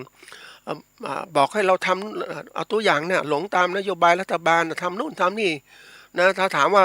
ทำแล้วรับผิดชอบกับเราไหม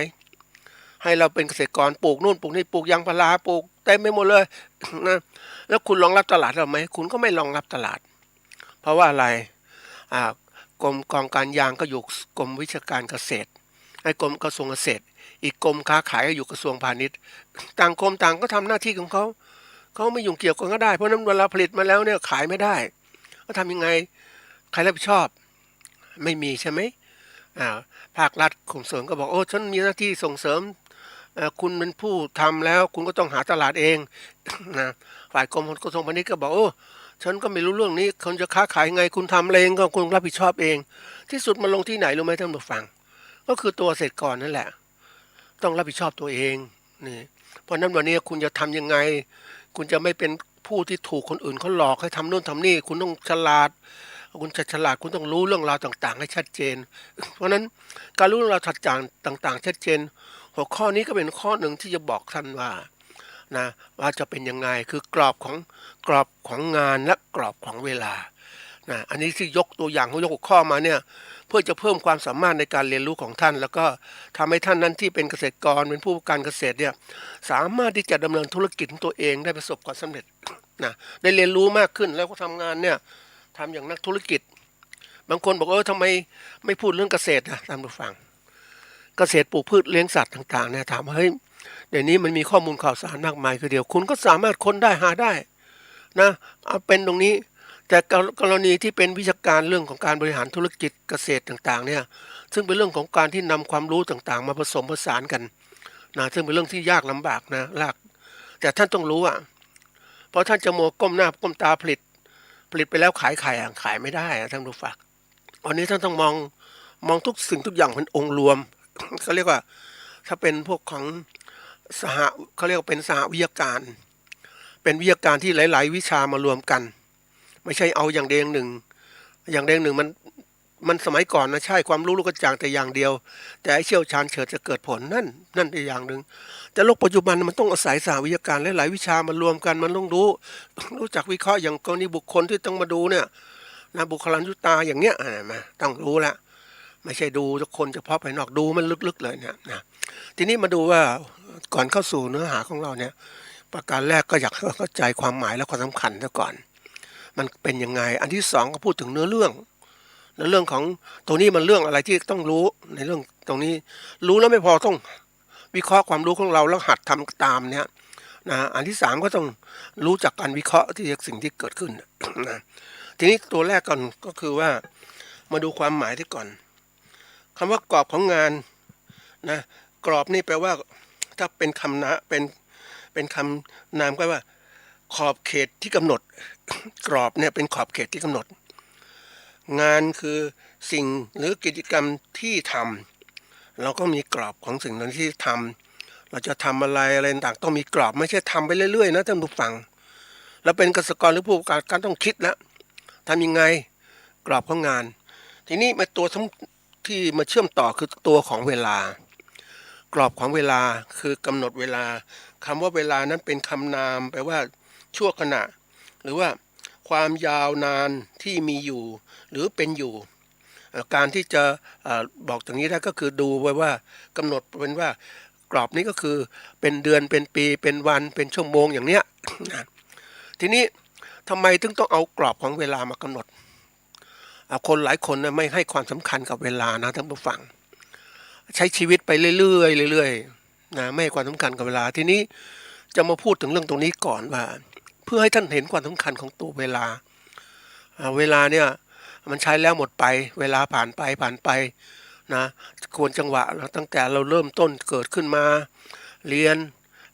อนุบาลเรียนประถมเรียนมัธยมเรียนมหาวิทยาลัยเรียนต่อปริญญาโทปริญญาเอกแล้วแต่เราละนะแล้วก็จบแล้วก็ทำงานปกติปริญญาตรีก็ประมาณ21ก็ไปทำงานสร้างเนื้อสร้างตัวนะทำงานตั้งแต่อายุนี้ไปจนถึง40 กว่า50ก็จะมีครอบครัวแล้วแต่ละแล้วก็60ก็เกษียณ อย่างช่วงนี้เป็นช่วงที่คนเกษียณในเดือนกันยาคนเกษียณเยอะแยะไปหมดเลยเกษียณคือหมายว่าคือจังหวะเวลาของคนนั้นน่ะ มันหมดคือก็เรียกว่าศักยภาพการทำงานความคิดความคิดการกระทำต่างๆเนี่ยความสามารถในการทำงานเนี่ยมาลดลงละเขาก็เลยต้องเปลี่ยนคนถึงกำหนดอย่างข้าราชการเนี่ย60นะ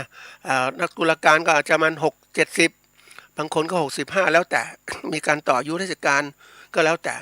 เอกชนนี่เขาก็ปลดเหมือนกันเพราะว่าเขารู้เนี่ยมันตกอย่างได้รู้จักกับโค้ชนักฟุตบอลเขาก็บอกว่าชีวิตของนักฟุตบอลเนี่ยมันมีเวลาสั้นนะท่านผู้ฟัง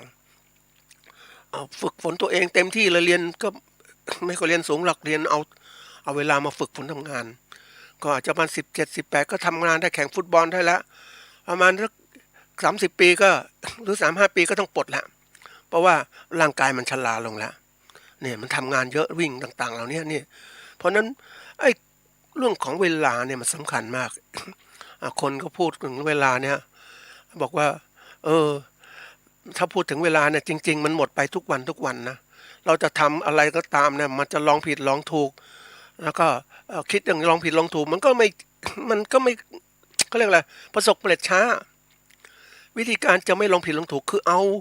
วิชาการที่คนอื่นเขาทำไว้แล้วเนี่ยเอามาใช้เลยที่เขาประสบความสำเร็จเอามาใช้ไม่ใช่มาทดลองอีกแล้วบางเรื่องนี่ไม่จำเป็นต้องลองแล้วอย่างวิชาของธรรมะของพระเจ้าสอนเนี่ยพระเจ้าตรัสรู้แล้วได้ธรรมะมาแล้วก็สอนคนนี่แหละเราเป็นผู้ที่เดินตามมาเนี่ยเราจะไปทดลองอย่างนี้โอ้โหพระเจ้าบำเพ็ญเพียรต้องกี่ปีกว่าจะตรัสรู้ออกจากครอบครัวมาเนี่ย29มาปฏิบัติธรรมนะทดลองต่างๆถึง35 ปีเนี่ยโอ้บำเพ็ญเพียรทุกอย่างหมดเลยแล้วก็ได้ตรัสรู้แล้วก็สอนคนตั้งแต่45 ปีจนถึง80 ปี45 ปีนี่จนเข้านิพพานข้าพระนิพพานเนี่ยทำไมเราไม่เอาความรู้นี้มาต่อยอดล่ะเราจะไปศึกษาทดลองเองทำไมแล้วมันมีอยู่แล้วผู้ทรงสอนเราแล้วก็รีบทำสิกรณีเดียวกันเนี่ยวิชาทางโลกก็เหมือนกันคนที่เขาประสบความสำเร็จเขาก็เขียนตำรับตำราแล้วก็ไปอ่านมานะไม่ต้องไปทดลองเองอีกแล้วอ่ะปกติคนที่ประสบความสำเร็จเขาจะลองนะเขาไม่ได้ลองเขาเอาพวกนี้ไปใช้เลยด้วยความมุ่งมั่นเขาเนี่ยเขาก็เอาเขารู้คนนู้นอยากจะรวยเขาอยากจะรวยอย่างนี้เขาก็รีบทำแล้วก็รีบทำไปหาวิธีการต่างๆในการทำไงประสบความสำเร็จนี่ได้มีโอกาสพบเกษตรกรที่พัฒนาตัวเองจากคนงานนะท่านผู้ฟังจากคนงานเนี่ยเป็นลูกจ้างรายเดือนนี่แหละเป็นคนงานเขาอะแต่ด้วยเจ้าตัวเองมีความมุ่งมั่นว่าอยากจะรวยตั้งเป้าหมายแล้วอยากจะรวยก็พัฒนาตัวเองจากเป็นลูกจ้างก็หาความรู้ทุกอย่างเลยบริหารเสร็จแล้วก็มาทำธุรกิจทำการเกษตรตัวเองเป็นผู้ประกอบการเป็นผู้ที่ว่าทำอาชีพเกษตรกรมืออาชีพนะท่านผู้ฟังขยับเกษตรกรจากมืออาชีพก็กลายเป็นอะไรผู้ประกอบการจากขนาดเล็กขนาดกลางแล้วขนาดใหญ่เลยโอ้ยวางแผนทุกอย่างจากคนที่มีความรู้น้อยนะท่านผู้ฟังอายุความประมาณจบป .4 เขาทำได้ขนาดนั้นนะเขามีความมุ่งมั่นนะแล้วก็รวยตอนนี้ก็สามารถจะขายได้มหาศาลทีเดียวใหญ่โตมากเลยท่านผู้ฟังแล้วเพลินได้คุยกับเขาเนี่ยมันเป็นอะไรที่แบบเขาเก่งนะคนที่ประสบความสำเร็จต่างๆเนี่ยมีความมุ่งมั่นแล้วก็รู้จักใช้เวลาของชีวิตที่เขาอยากประสบความสำเร็จคือรวยเขาก็มีความมุ่งมั่นทำขยันใช้เวลาต่างๆไปดูงานกับเขาเนี่ยโหเขาขับรถนะกลางวันเนี่ยเขาบอกกลางคืนเป็นควันกลางวันเป็นไฟประเภทอย่างนั้นกลางคืนก็คบคิดปัญหาต่างๆหมดเลยจะทำนู่นทำนี่กลางวันก็โอ้โหทำงานไปดูงานดูคนงานตรวจต่างๆทั้งหมดมันเป็นยังไงคุมงานทั้งหมดเลยเนี่ยแล้วก็สร้างโรงงานต่างๆของเขานี่คือตัวอย่างท่านผู้ฟังหลายคนประสบความสำเร็จเพราะเขามีความมุ่งมั่นในการทำก็ใส่ใจ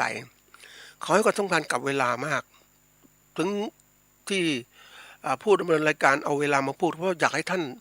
มีความตั้งอกตั้งใจจริงๆมาทำการเกษตรต่างๆนี่หลายคนมาเพราะว่า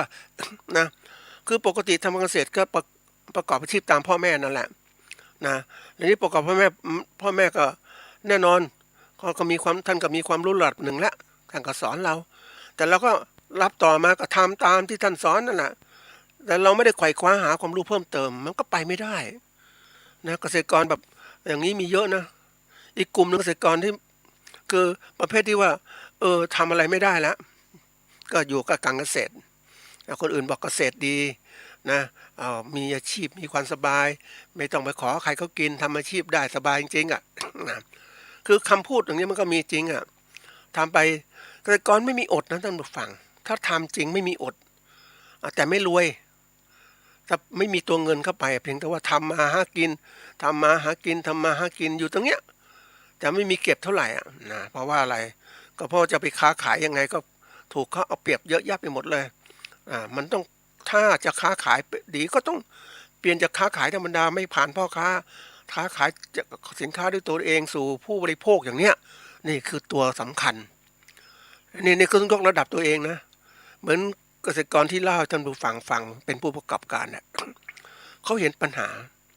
แรกๆเขาทำการเกษตรของเขาเนี่ยก็ค้าขายพ่อค้าก็เอาระดับเปรียบแต่เขาไม่มีทางเลือก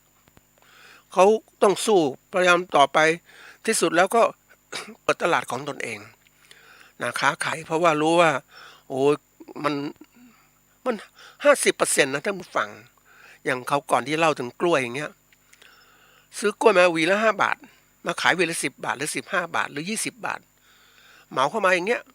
เกษตรกรขายวีละ5 บาทหมดเลยใหญ่เล็กต่างๆหมดเลยแต่เขาเองเนี่ยเขาค้าขายเพียงรับมา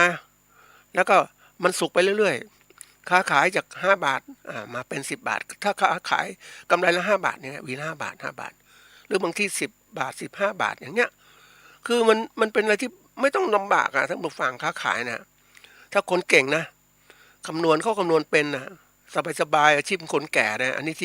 ที่คุยคนแก่ขายกล้วยนะก็ทำมาเป็นเกษตรกรมานานก็เจอกฎราคาต่างๆแกก็เลยเพิ่งรู้ว่าเฮ้ยค้าขายเองดีกว่าแกก็เลยค้าขายแต่ว่ามันเขาเรียกอะไรมาเริ่มต้นชีวิตมันช้าไปท่านผู้ฟังเริ่มประกอบการช้าไปแทนที่จะหนุ่มแน่นมาค้าขายกับแกชรามาค้าขายแล้วมันเหมือนกับว่ามันไฟมันหมดนะท่านผู้ฟังนะหมายความหมดเพราะว่าโดยชราภาพกำลังแรงกายมันก็หมดเพราะนั้นก็ทำไปเท่าที่ได้แต่ก็รู้ว่าเพิ่งพบว่าค้าขายกำไรดีนี่เป็นตัวอย่างผู้ประกอบการเกษตรคนเนี้ยเขา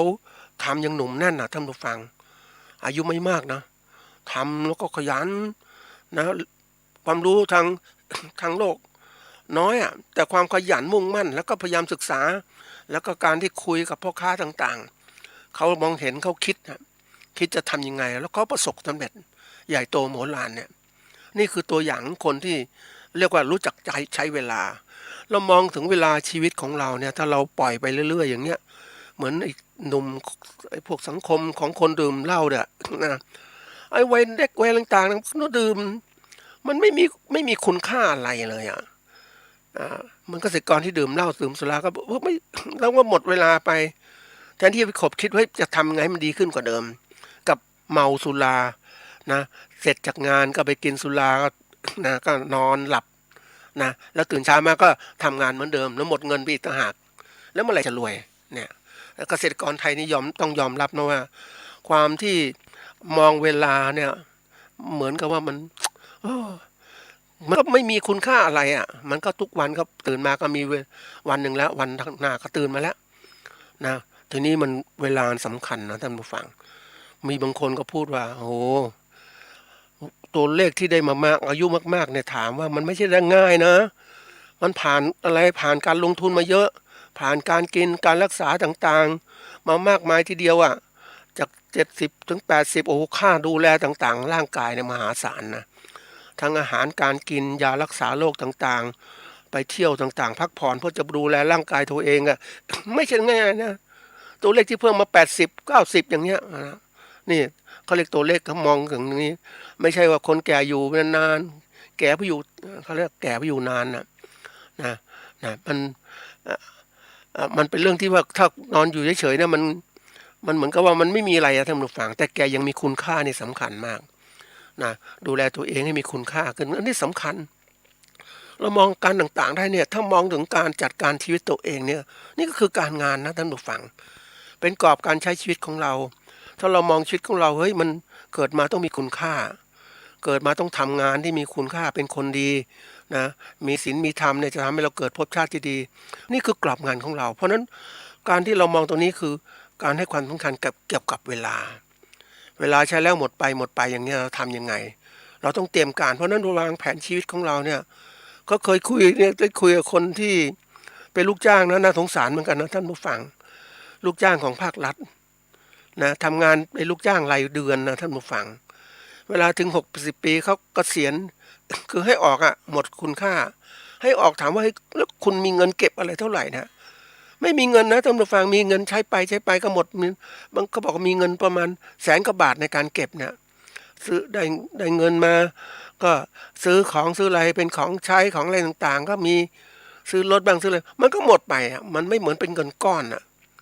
นะมันจะเก็บอย่างที่บอกเราได้เงินเยอะๆก็เก็บได้เยอะใช่ไหมแต่นี่เงินมันได้น้อยอ่ะเก็บส่วนหนึ่งใช้ส่วนหนึ่งมันไม่มากพอนะเวลาแก่ชราจะเงินที่ไหนใช้อ่ะนี่การกำหนดเวลานี่สำคัญมากเลยต้องวางแผนชีวิตบางคนก็ต้องมีตารางแห่งชีวิตที่ฝรั่งก็ชอบเขียนกับตารางชีวิตเกิดมาทำอะไรนะวางว่า20 ถึง 60 ปีในช่วงเวลาของการเรียกทำงานน่ะ60 ปีเกษียณเพราะนั้นทำงานจริงๆจาก40นะจาก20ถึง60ก็40 ปีเท่านั้นเองมันไม่นานหรอกท่านผู้ฟังเพราะนั้นถ้าเราดูจริงๆแล้วเนี่ยเราต้องมาวางแผนไม่ใช่ปล่อยเวลาผ่านไปนะบางคนเนี่ยอย่างที่เคยได้สัมผัสกับนักศึกษาที่จบใหม่ๆนะกว่าจะสร้างชีวิตเขาเนี่ยคือเขาเรียนมาเยอะนะเป็นกลุ่มนักศึกษาที่จบจากมหาวิทยาลัยในสนทนากับเขาเนี่ยเขาบอกว่าโอ้ตอนจบมาก็ได้เงินก็เที่ยวไปกินไปเที่ยวไปเพราะจากประมาณสัก20นะเรียนจบปริญญาตรีก็21ก็ไปท่องเที่ยวในโลกกว้างทำงานที่ต่างๆเปลี่ยนงานไปเรื่องต่างหมดเลยแล้วกว่าจะเริ่มตั้งตัวตอนไหนเลยเขามาบอกว่าโอ้ตอนอายุ40โอ้โหจริงๆนะท่านผู้ฟัง20 ปีของการเลิงล่าในโลกกว้างสนุกสนานเพลิดเพลินไปแล้วมาถามว่าเฮ้ยมาเริ่มตั้งตัวมีครอบมีครัวหาธุรกิจที่มั่นคงก็เริ่มมองโลกเนี่ยเขาทำจริงๆนะแล้วก็เริ่มตั้งตัวได้ทำธุรกิจที่เป็นชิ้นเป็นอันทำงานบริษัทก็ได้ไม่ให้มั่นคงนะแต่ยังบอกว่าทำงานอะไรถ้าเป็นลูกจ้างเขาไม่มีความมั่นคงหรอกต้องเป็นธุรกิจตัวเองมันกำหนดได้เนี่ยโอกาสเขาจะรวยอย่างเงี้ยโอ้โห40 ปีเริ่มตั้งตัวหลังจากนั้นอีก20 ปีก็มุ่งมั่นทำให้รวยเพื่อจะให้เงินมีเงินเก็บไว้ใช้แล้วก็ให้ลูกหลานเนี่ยอันนี้สิ่งสำคัญเพราะฉะนั้นเวลาตรงนี้ต้องพยายามคิดนะคำนึงนะท่านผู้ฟัง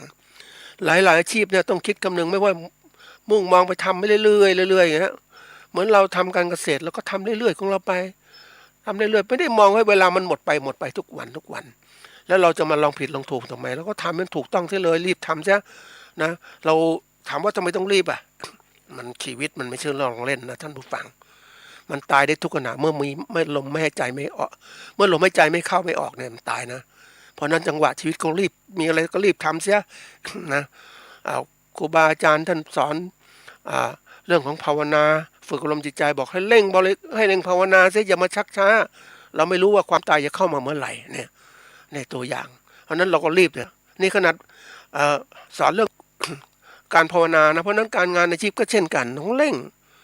นี่การอาชีพเรามาดูว่ามันถูกจำกัดยังไงอันนี้พูดของเรื่องของเวลาเสียก่อนนะท่านฟังเวลาต่างๆเนี่ยมันเป็นตัวสำคัญที่ประกอบการของเราต้องรีบทำก็เรียกว่ามันมีทุกอย่างมันมีกรอบเวลาคำว่ากรอบเวลาคือการดำเนินงานตามแผนที่จัดความรู้ของคนเนี่ยในการประกอบอาชีพของเราต้องรู้นะอย่างภาครัฐเขากำหนดเวลาของเขาเนี่ยปีงบประมาณ1 ปีเขาก็มีกำหนดงานนะกำหนดงานกำหนดการดำเนินงานแล้วก็รายงานดำเนินงานตามกระบวนการต่อแล้วก็จัดกิจกรรมต่างๆรายงานอีกมี6 เดือน9 เดือนแล้วก็12 เดือนเนี่ย ปีหนึ่งต้องมีรอบเขาเรียกว่ารอบของรายงานนะรายงานปีงบประมาณนี่แหละปกติมันจะเริ่มประมาณเขาเรียกว่าตุลาคมของทุกปีเป็นปีงบประมาณจนถึงกันยานี่คือตัวอย่างนะปีงบประมาณสมมติปีงบประมาณ65นี่ก็เริ่มตุลานี่66ละงบประมาณ66นะจนถึงกันยานะ66เนี่ยงบประมาณ66เพราะฉะนั้นทุกอย่างมันมีเวลากำกับนะท่านผู้ฟัง เราทำงานเนี่ยอย่างภาครัฐก็ทำงานอย่างนี้นะมีเวลากำกับ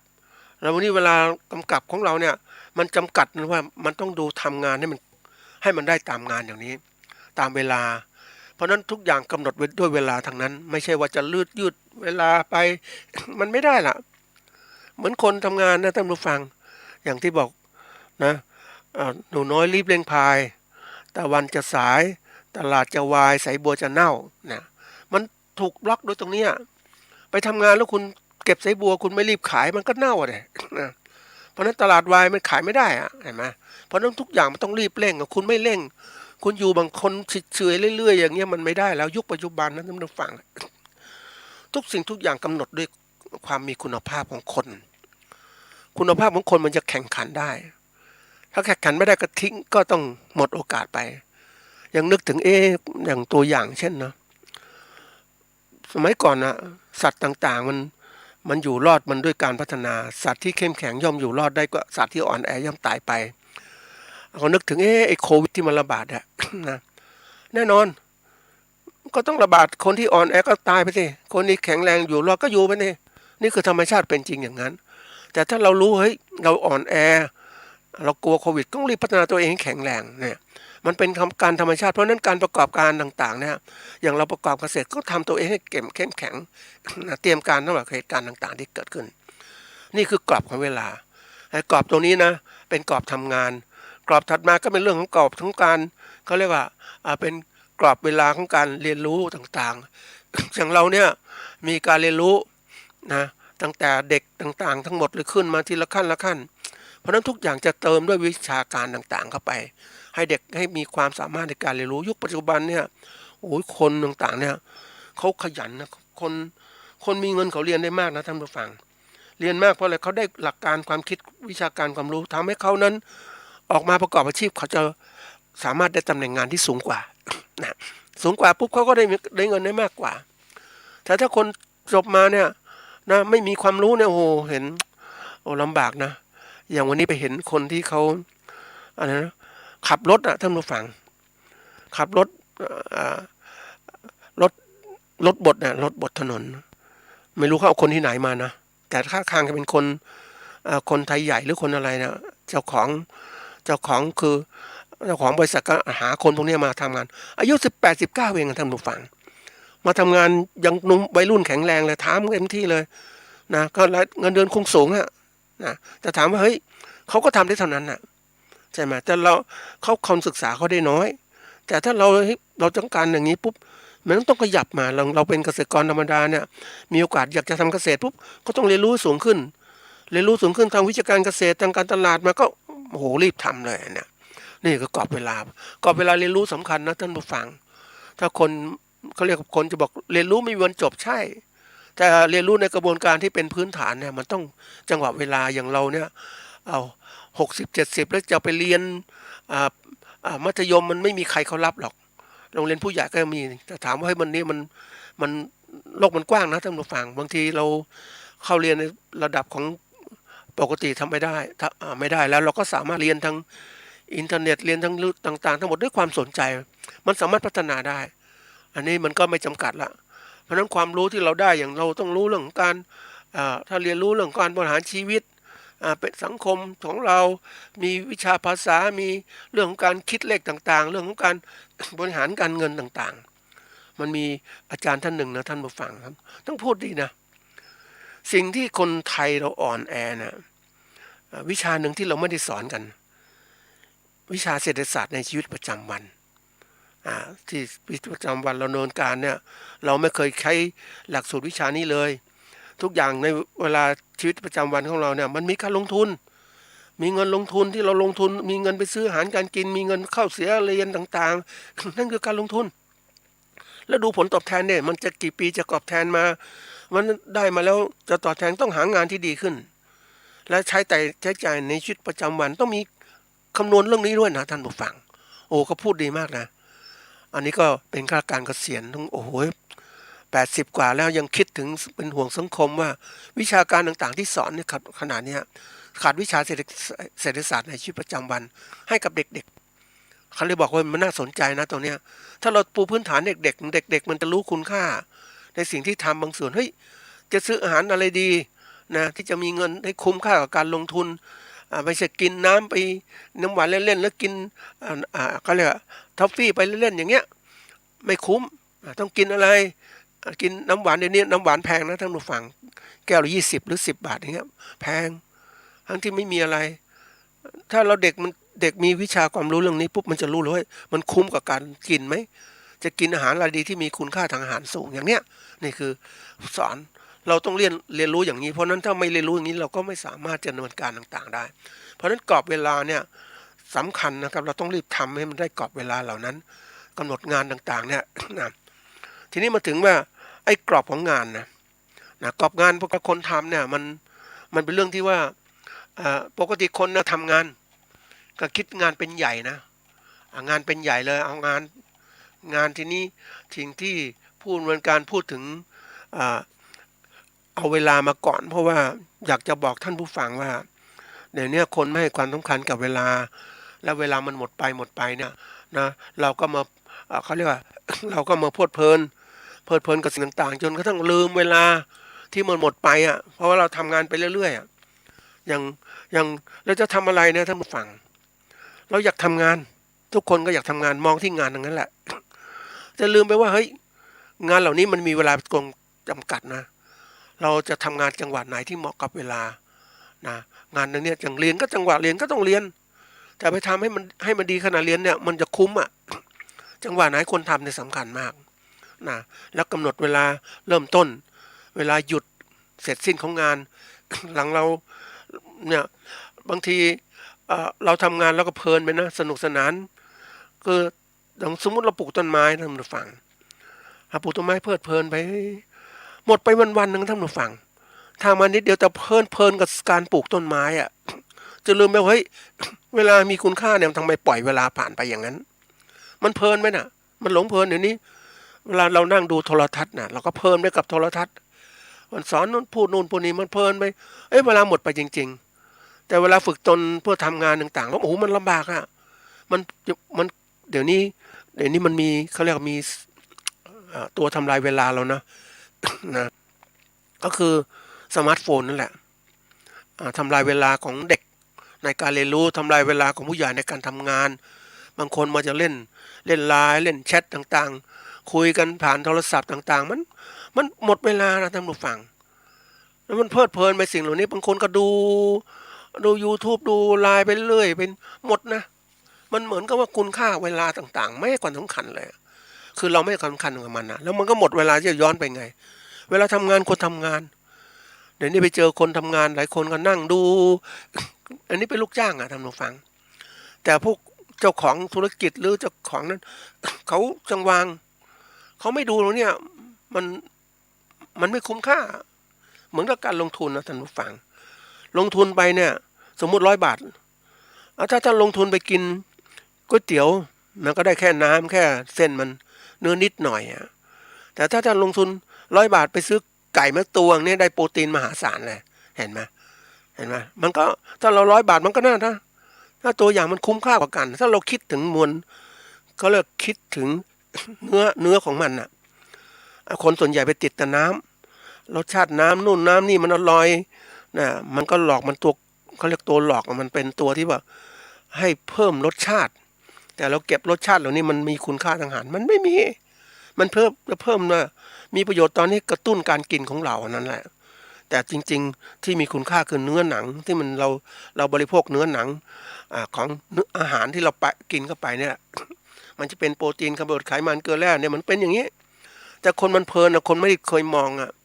เพราะนั้นถ้าเรารู้จักว่าเฮ้ยจังหวะเวลาชีวิตทำอะไรดูคุณค่าของมันเพราะนั้นทีนี้ทำงานเหมือนกันเราเจอนักธุรกิจที่เขา ทุ่มเทกับเวลาทำงานเขาไม่สนใจนะ เขาจะทุ่มกับงานทำจริงๆเลยค่อยคิดต่างๆเพราะถ้าเอาสิ่งอื่นมาแทรกปุ๊บมันทำให้การงานไม่สำเร็จนี่เขาจะคิดอย่างนี้เลยนะเพราะนั้นผิดกับคนลูกจ้างหรือลูกน้องที่คิดจะดูนู่นดูนี่มีเวลาไว้ดูไม่เคยคิดเฮ้ยเราต้องหาอะไรที่คุ้มค่าอย่างเด็กเนี่ยไปเจอเล่นสมาร์ทโฟนเนี่ยท่านผู้ฟังเล่นเล่นเกมถามว่าเฮ้ยมันเป็นไงทำไมถึงจังหวะชีวิตคุณต้องไปหัดเขียนคุณไม่เคยเขียนคุณไม่ใส่ใจแล้วเวลาโตเป็นใหญ่ก็มีคุณภาพทีนี้มาดูว่ากรอบของงานเราทำงานต่างๆต้องมีกรอบนะพูดถึงตรงนี้ก่อนเพราะว่าทำไมต้องพูดถึงกรอบถ้าทำงานไม่มีกรอบเนี่ยมันทำงานมันสำเร็จยากไอ้กรอบมันต้องคิดวางปกติก่อนทำงานเนี่ยก็จะมีกรอบวางแนวคิดก่อน คุณมีวิสัยทัศน์เป็นยังไงมองไปข้างหน้าเป็นไงโลกข้างหน้าจะเปลี่ยนไปคุณจะทำงานอะไรนะคิดไหมอย่างงานเกษตรอย่างเงี้ยถามว่าเฮ้ยเกษตรแบบดั้งเดิมไม่มีทางรวยแน่นอนถ้าคุณไม่เปลี่ยนอาชีพของคุณจากเปลี่ยนเกษตรจากเกษตรและตัวคุณเองเป็นเกษตรกรให้เป็นผู้ประกันคุณได้ควบคุมทั้งการผลิตและการตลาดค้าขายมีกำไรถ้าคุณโมทำการเกษตรแล้วคุณจนทั้งชาตินั่นแหละเพราะคุณไม่มีโอกาสที่จะสร้างกำไรเพราะพ่อค้าเนี่ยเขาก็กดราคาคุณอยู่แล้วนะทีนี้นี่คือการมองมีวิสัยทัศน์เมื่อมีวิสัยทัศน์แล้วเนี่ยคุณกำหนดภารกิจของคุณจะทำอะไรนะคุณจะทำอะไรให้มันประสบความสำเร็จ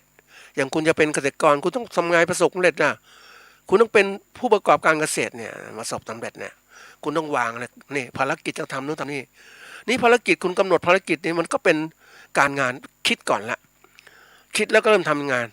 วางแผนงานว่ามีกรอบแนวคิดในการทำงานอย่างไรนั่นเราต้องมีกรอบถ้าเราคิดหลายๆเรื่องมันก็ไม่สำเร็จเหมือนกันนะต้องดูเอาทีละเรื่องแต่คนเก่งๆก็ทำงานหลายเรื่องขนาดเดียวกันนะเพิ่นไปเห็นการเล่นเกมนะท่านผู้ฟังถ้าคนมองเล่นเกมปุ๊บคนที่ฉลาดนั้น เขาจะเล่นเกมที่มันมีตัวต่อเชื่อมทั้งหมดและได้ประโยชน์ทั้งหมดเขาไม่จะมองเฉพาะเกมข้างหน้าเหมือนสมัยที่เด็กๆเคยเล่นหมากรุกอย่างเนี้ยเล่นหมากฮอตอย่างเนี้ยนะไปเห็นเกมฝ่ายตรงข้ามเดินให้เรากินแล้วก็เพลินกับการกินน่ะเราไม่รู้ว่ามันเป็นยังไงแต่ไอ้เจ้าตัวฝ่ายตรงข้ามมันเล่นวางแผนหมดเลยมันกินทีเดียวหมดเลยเราแพ้ไปเลยทีเดียวเนี่ยมันเป็นความฉลาดของคนเพราะนั้นเรามาวางกรอบแนวคิดในการทำงานถ้าตัวอย่างมันต้องคิดอย่างนี้ลึกนะคำว่ากรอบเนี่ยก็คือกรอบคือขอบเขตของการงานที่เราจะวาง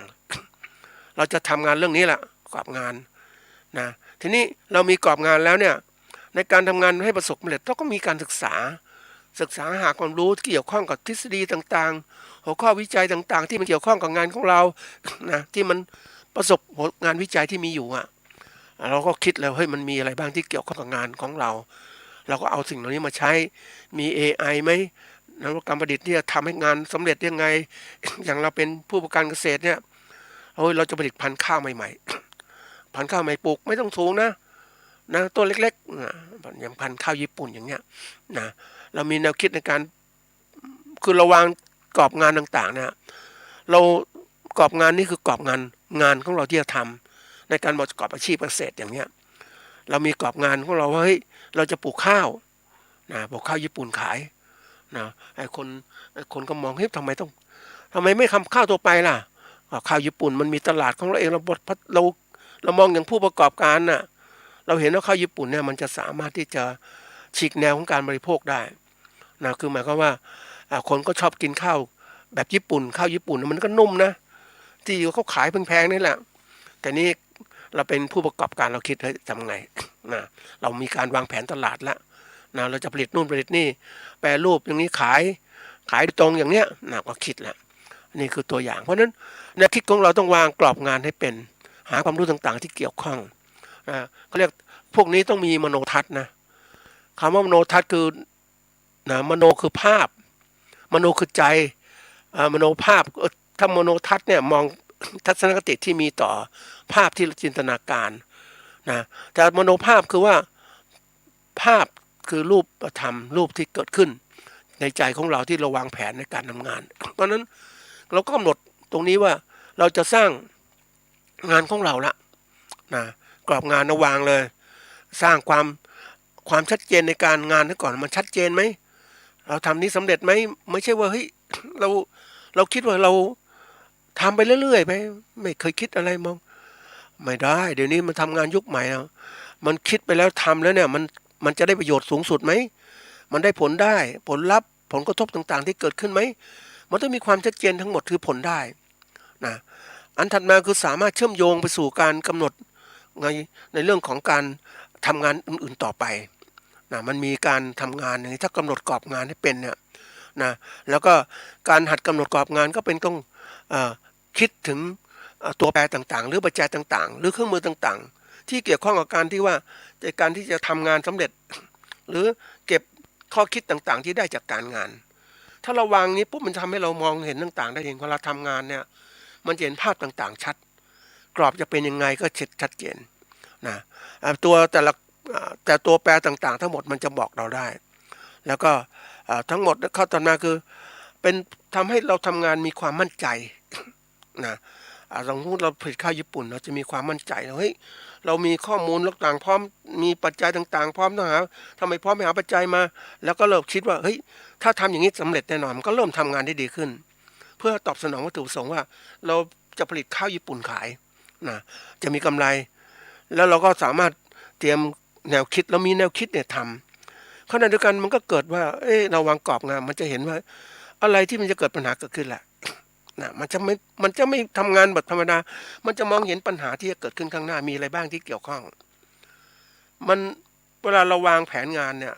แล้วกรอบคิดกรอบงานต่างๆอะไรที่มันเกี่ยวข้องมันอยู่ขอบเขตต่างๆมันจะถึงไหนอย่างเราผลิตข้าวญี่ปุ่นเนี่ยขอบเขตมันถึงการผลิตทั้งหมดเลยนะตั้งแต่เรื่องของการเลือกพันธุ์ข้าวเรื่องของการสถานที่ปลูกเรื่องของการใช้ปุ๋ยนะใช้ยาฆ่าแมลงเรื่องของการจัดการต่างๆนะเทคโนโลยีในการผลิตแบบไหนดีเอามาใช้เนี่ยนะแล้วก็เสร็จแล้วมาถึงการที่เราจะลงสีของเราเนี่ยทำยังไงนะ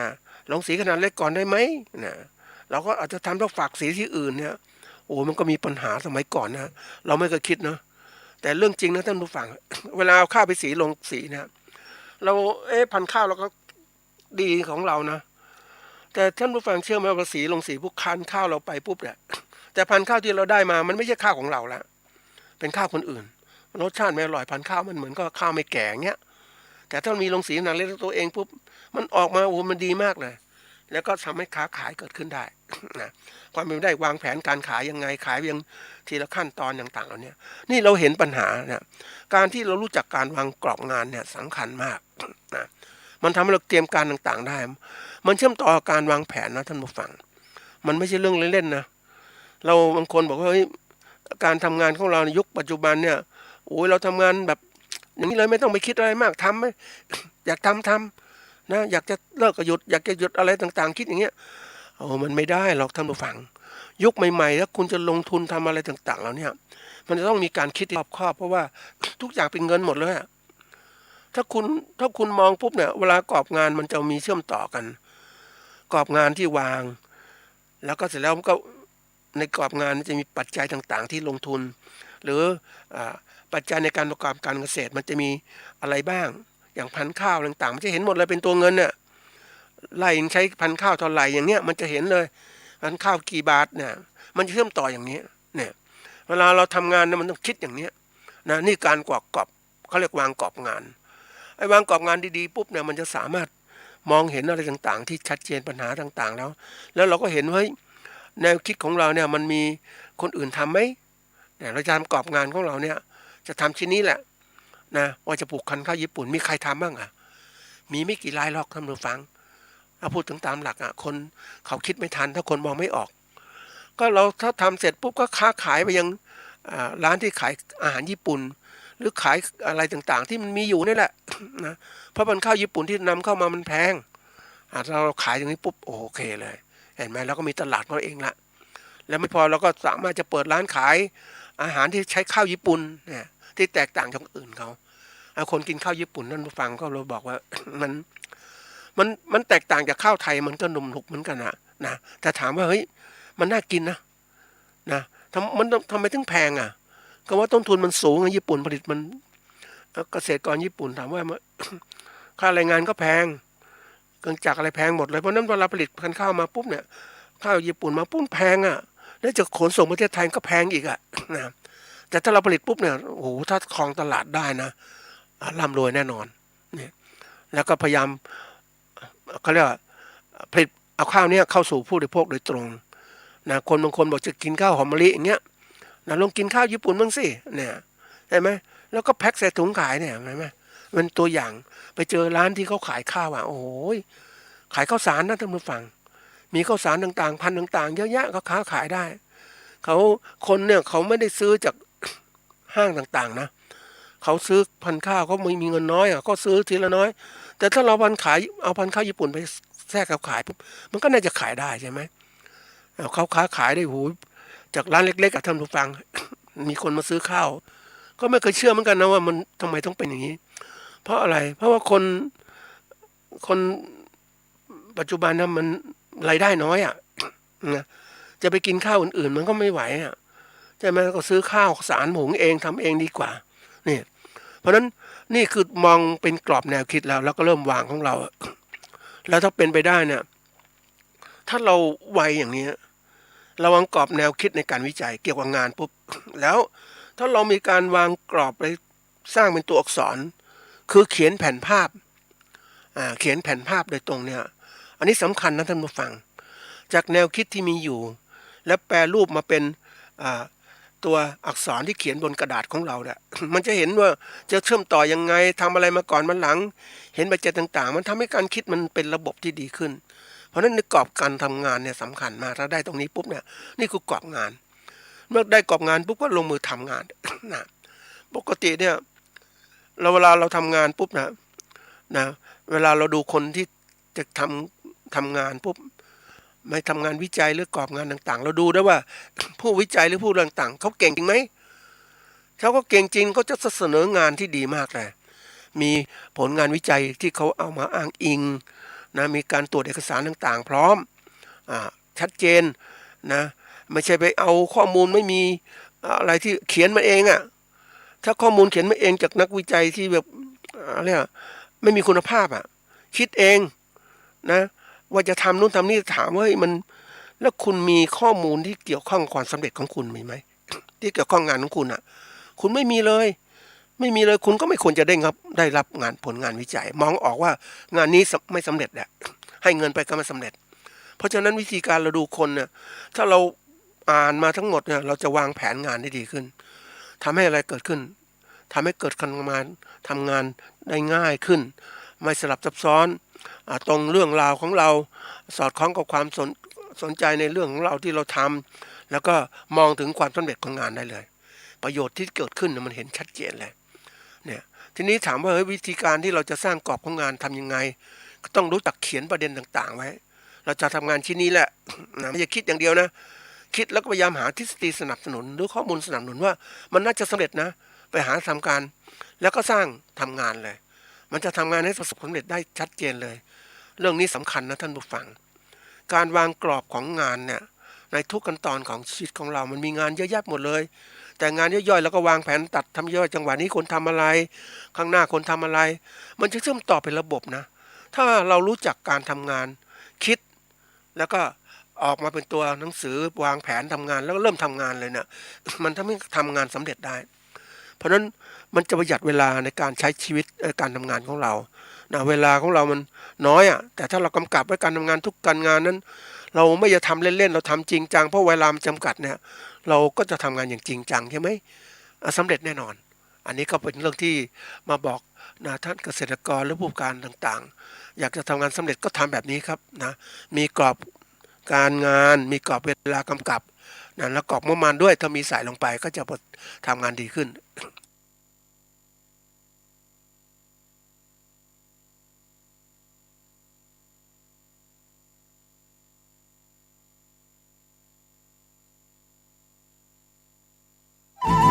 ที่จบไปแล้วนั้นเป็นรายการเกษตรเพื่อชีวิต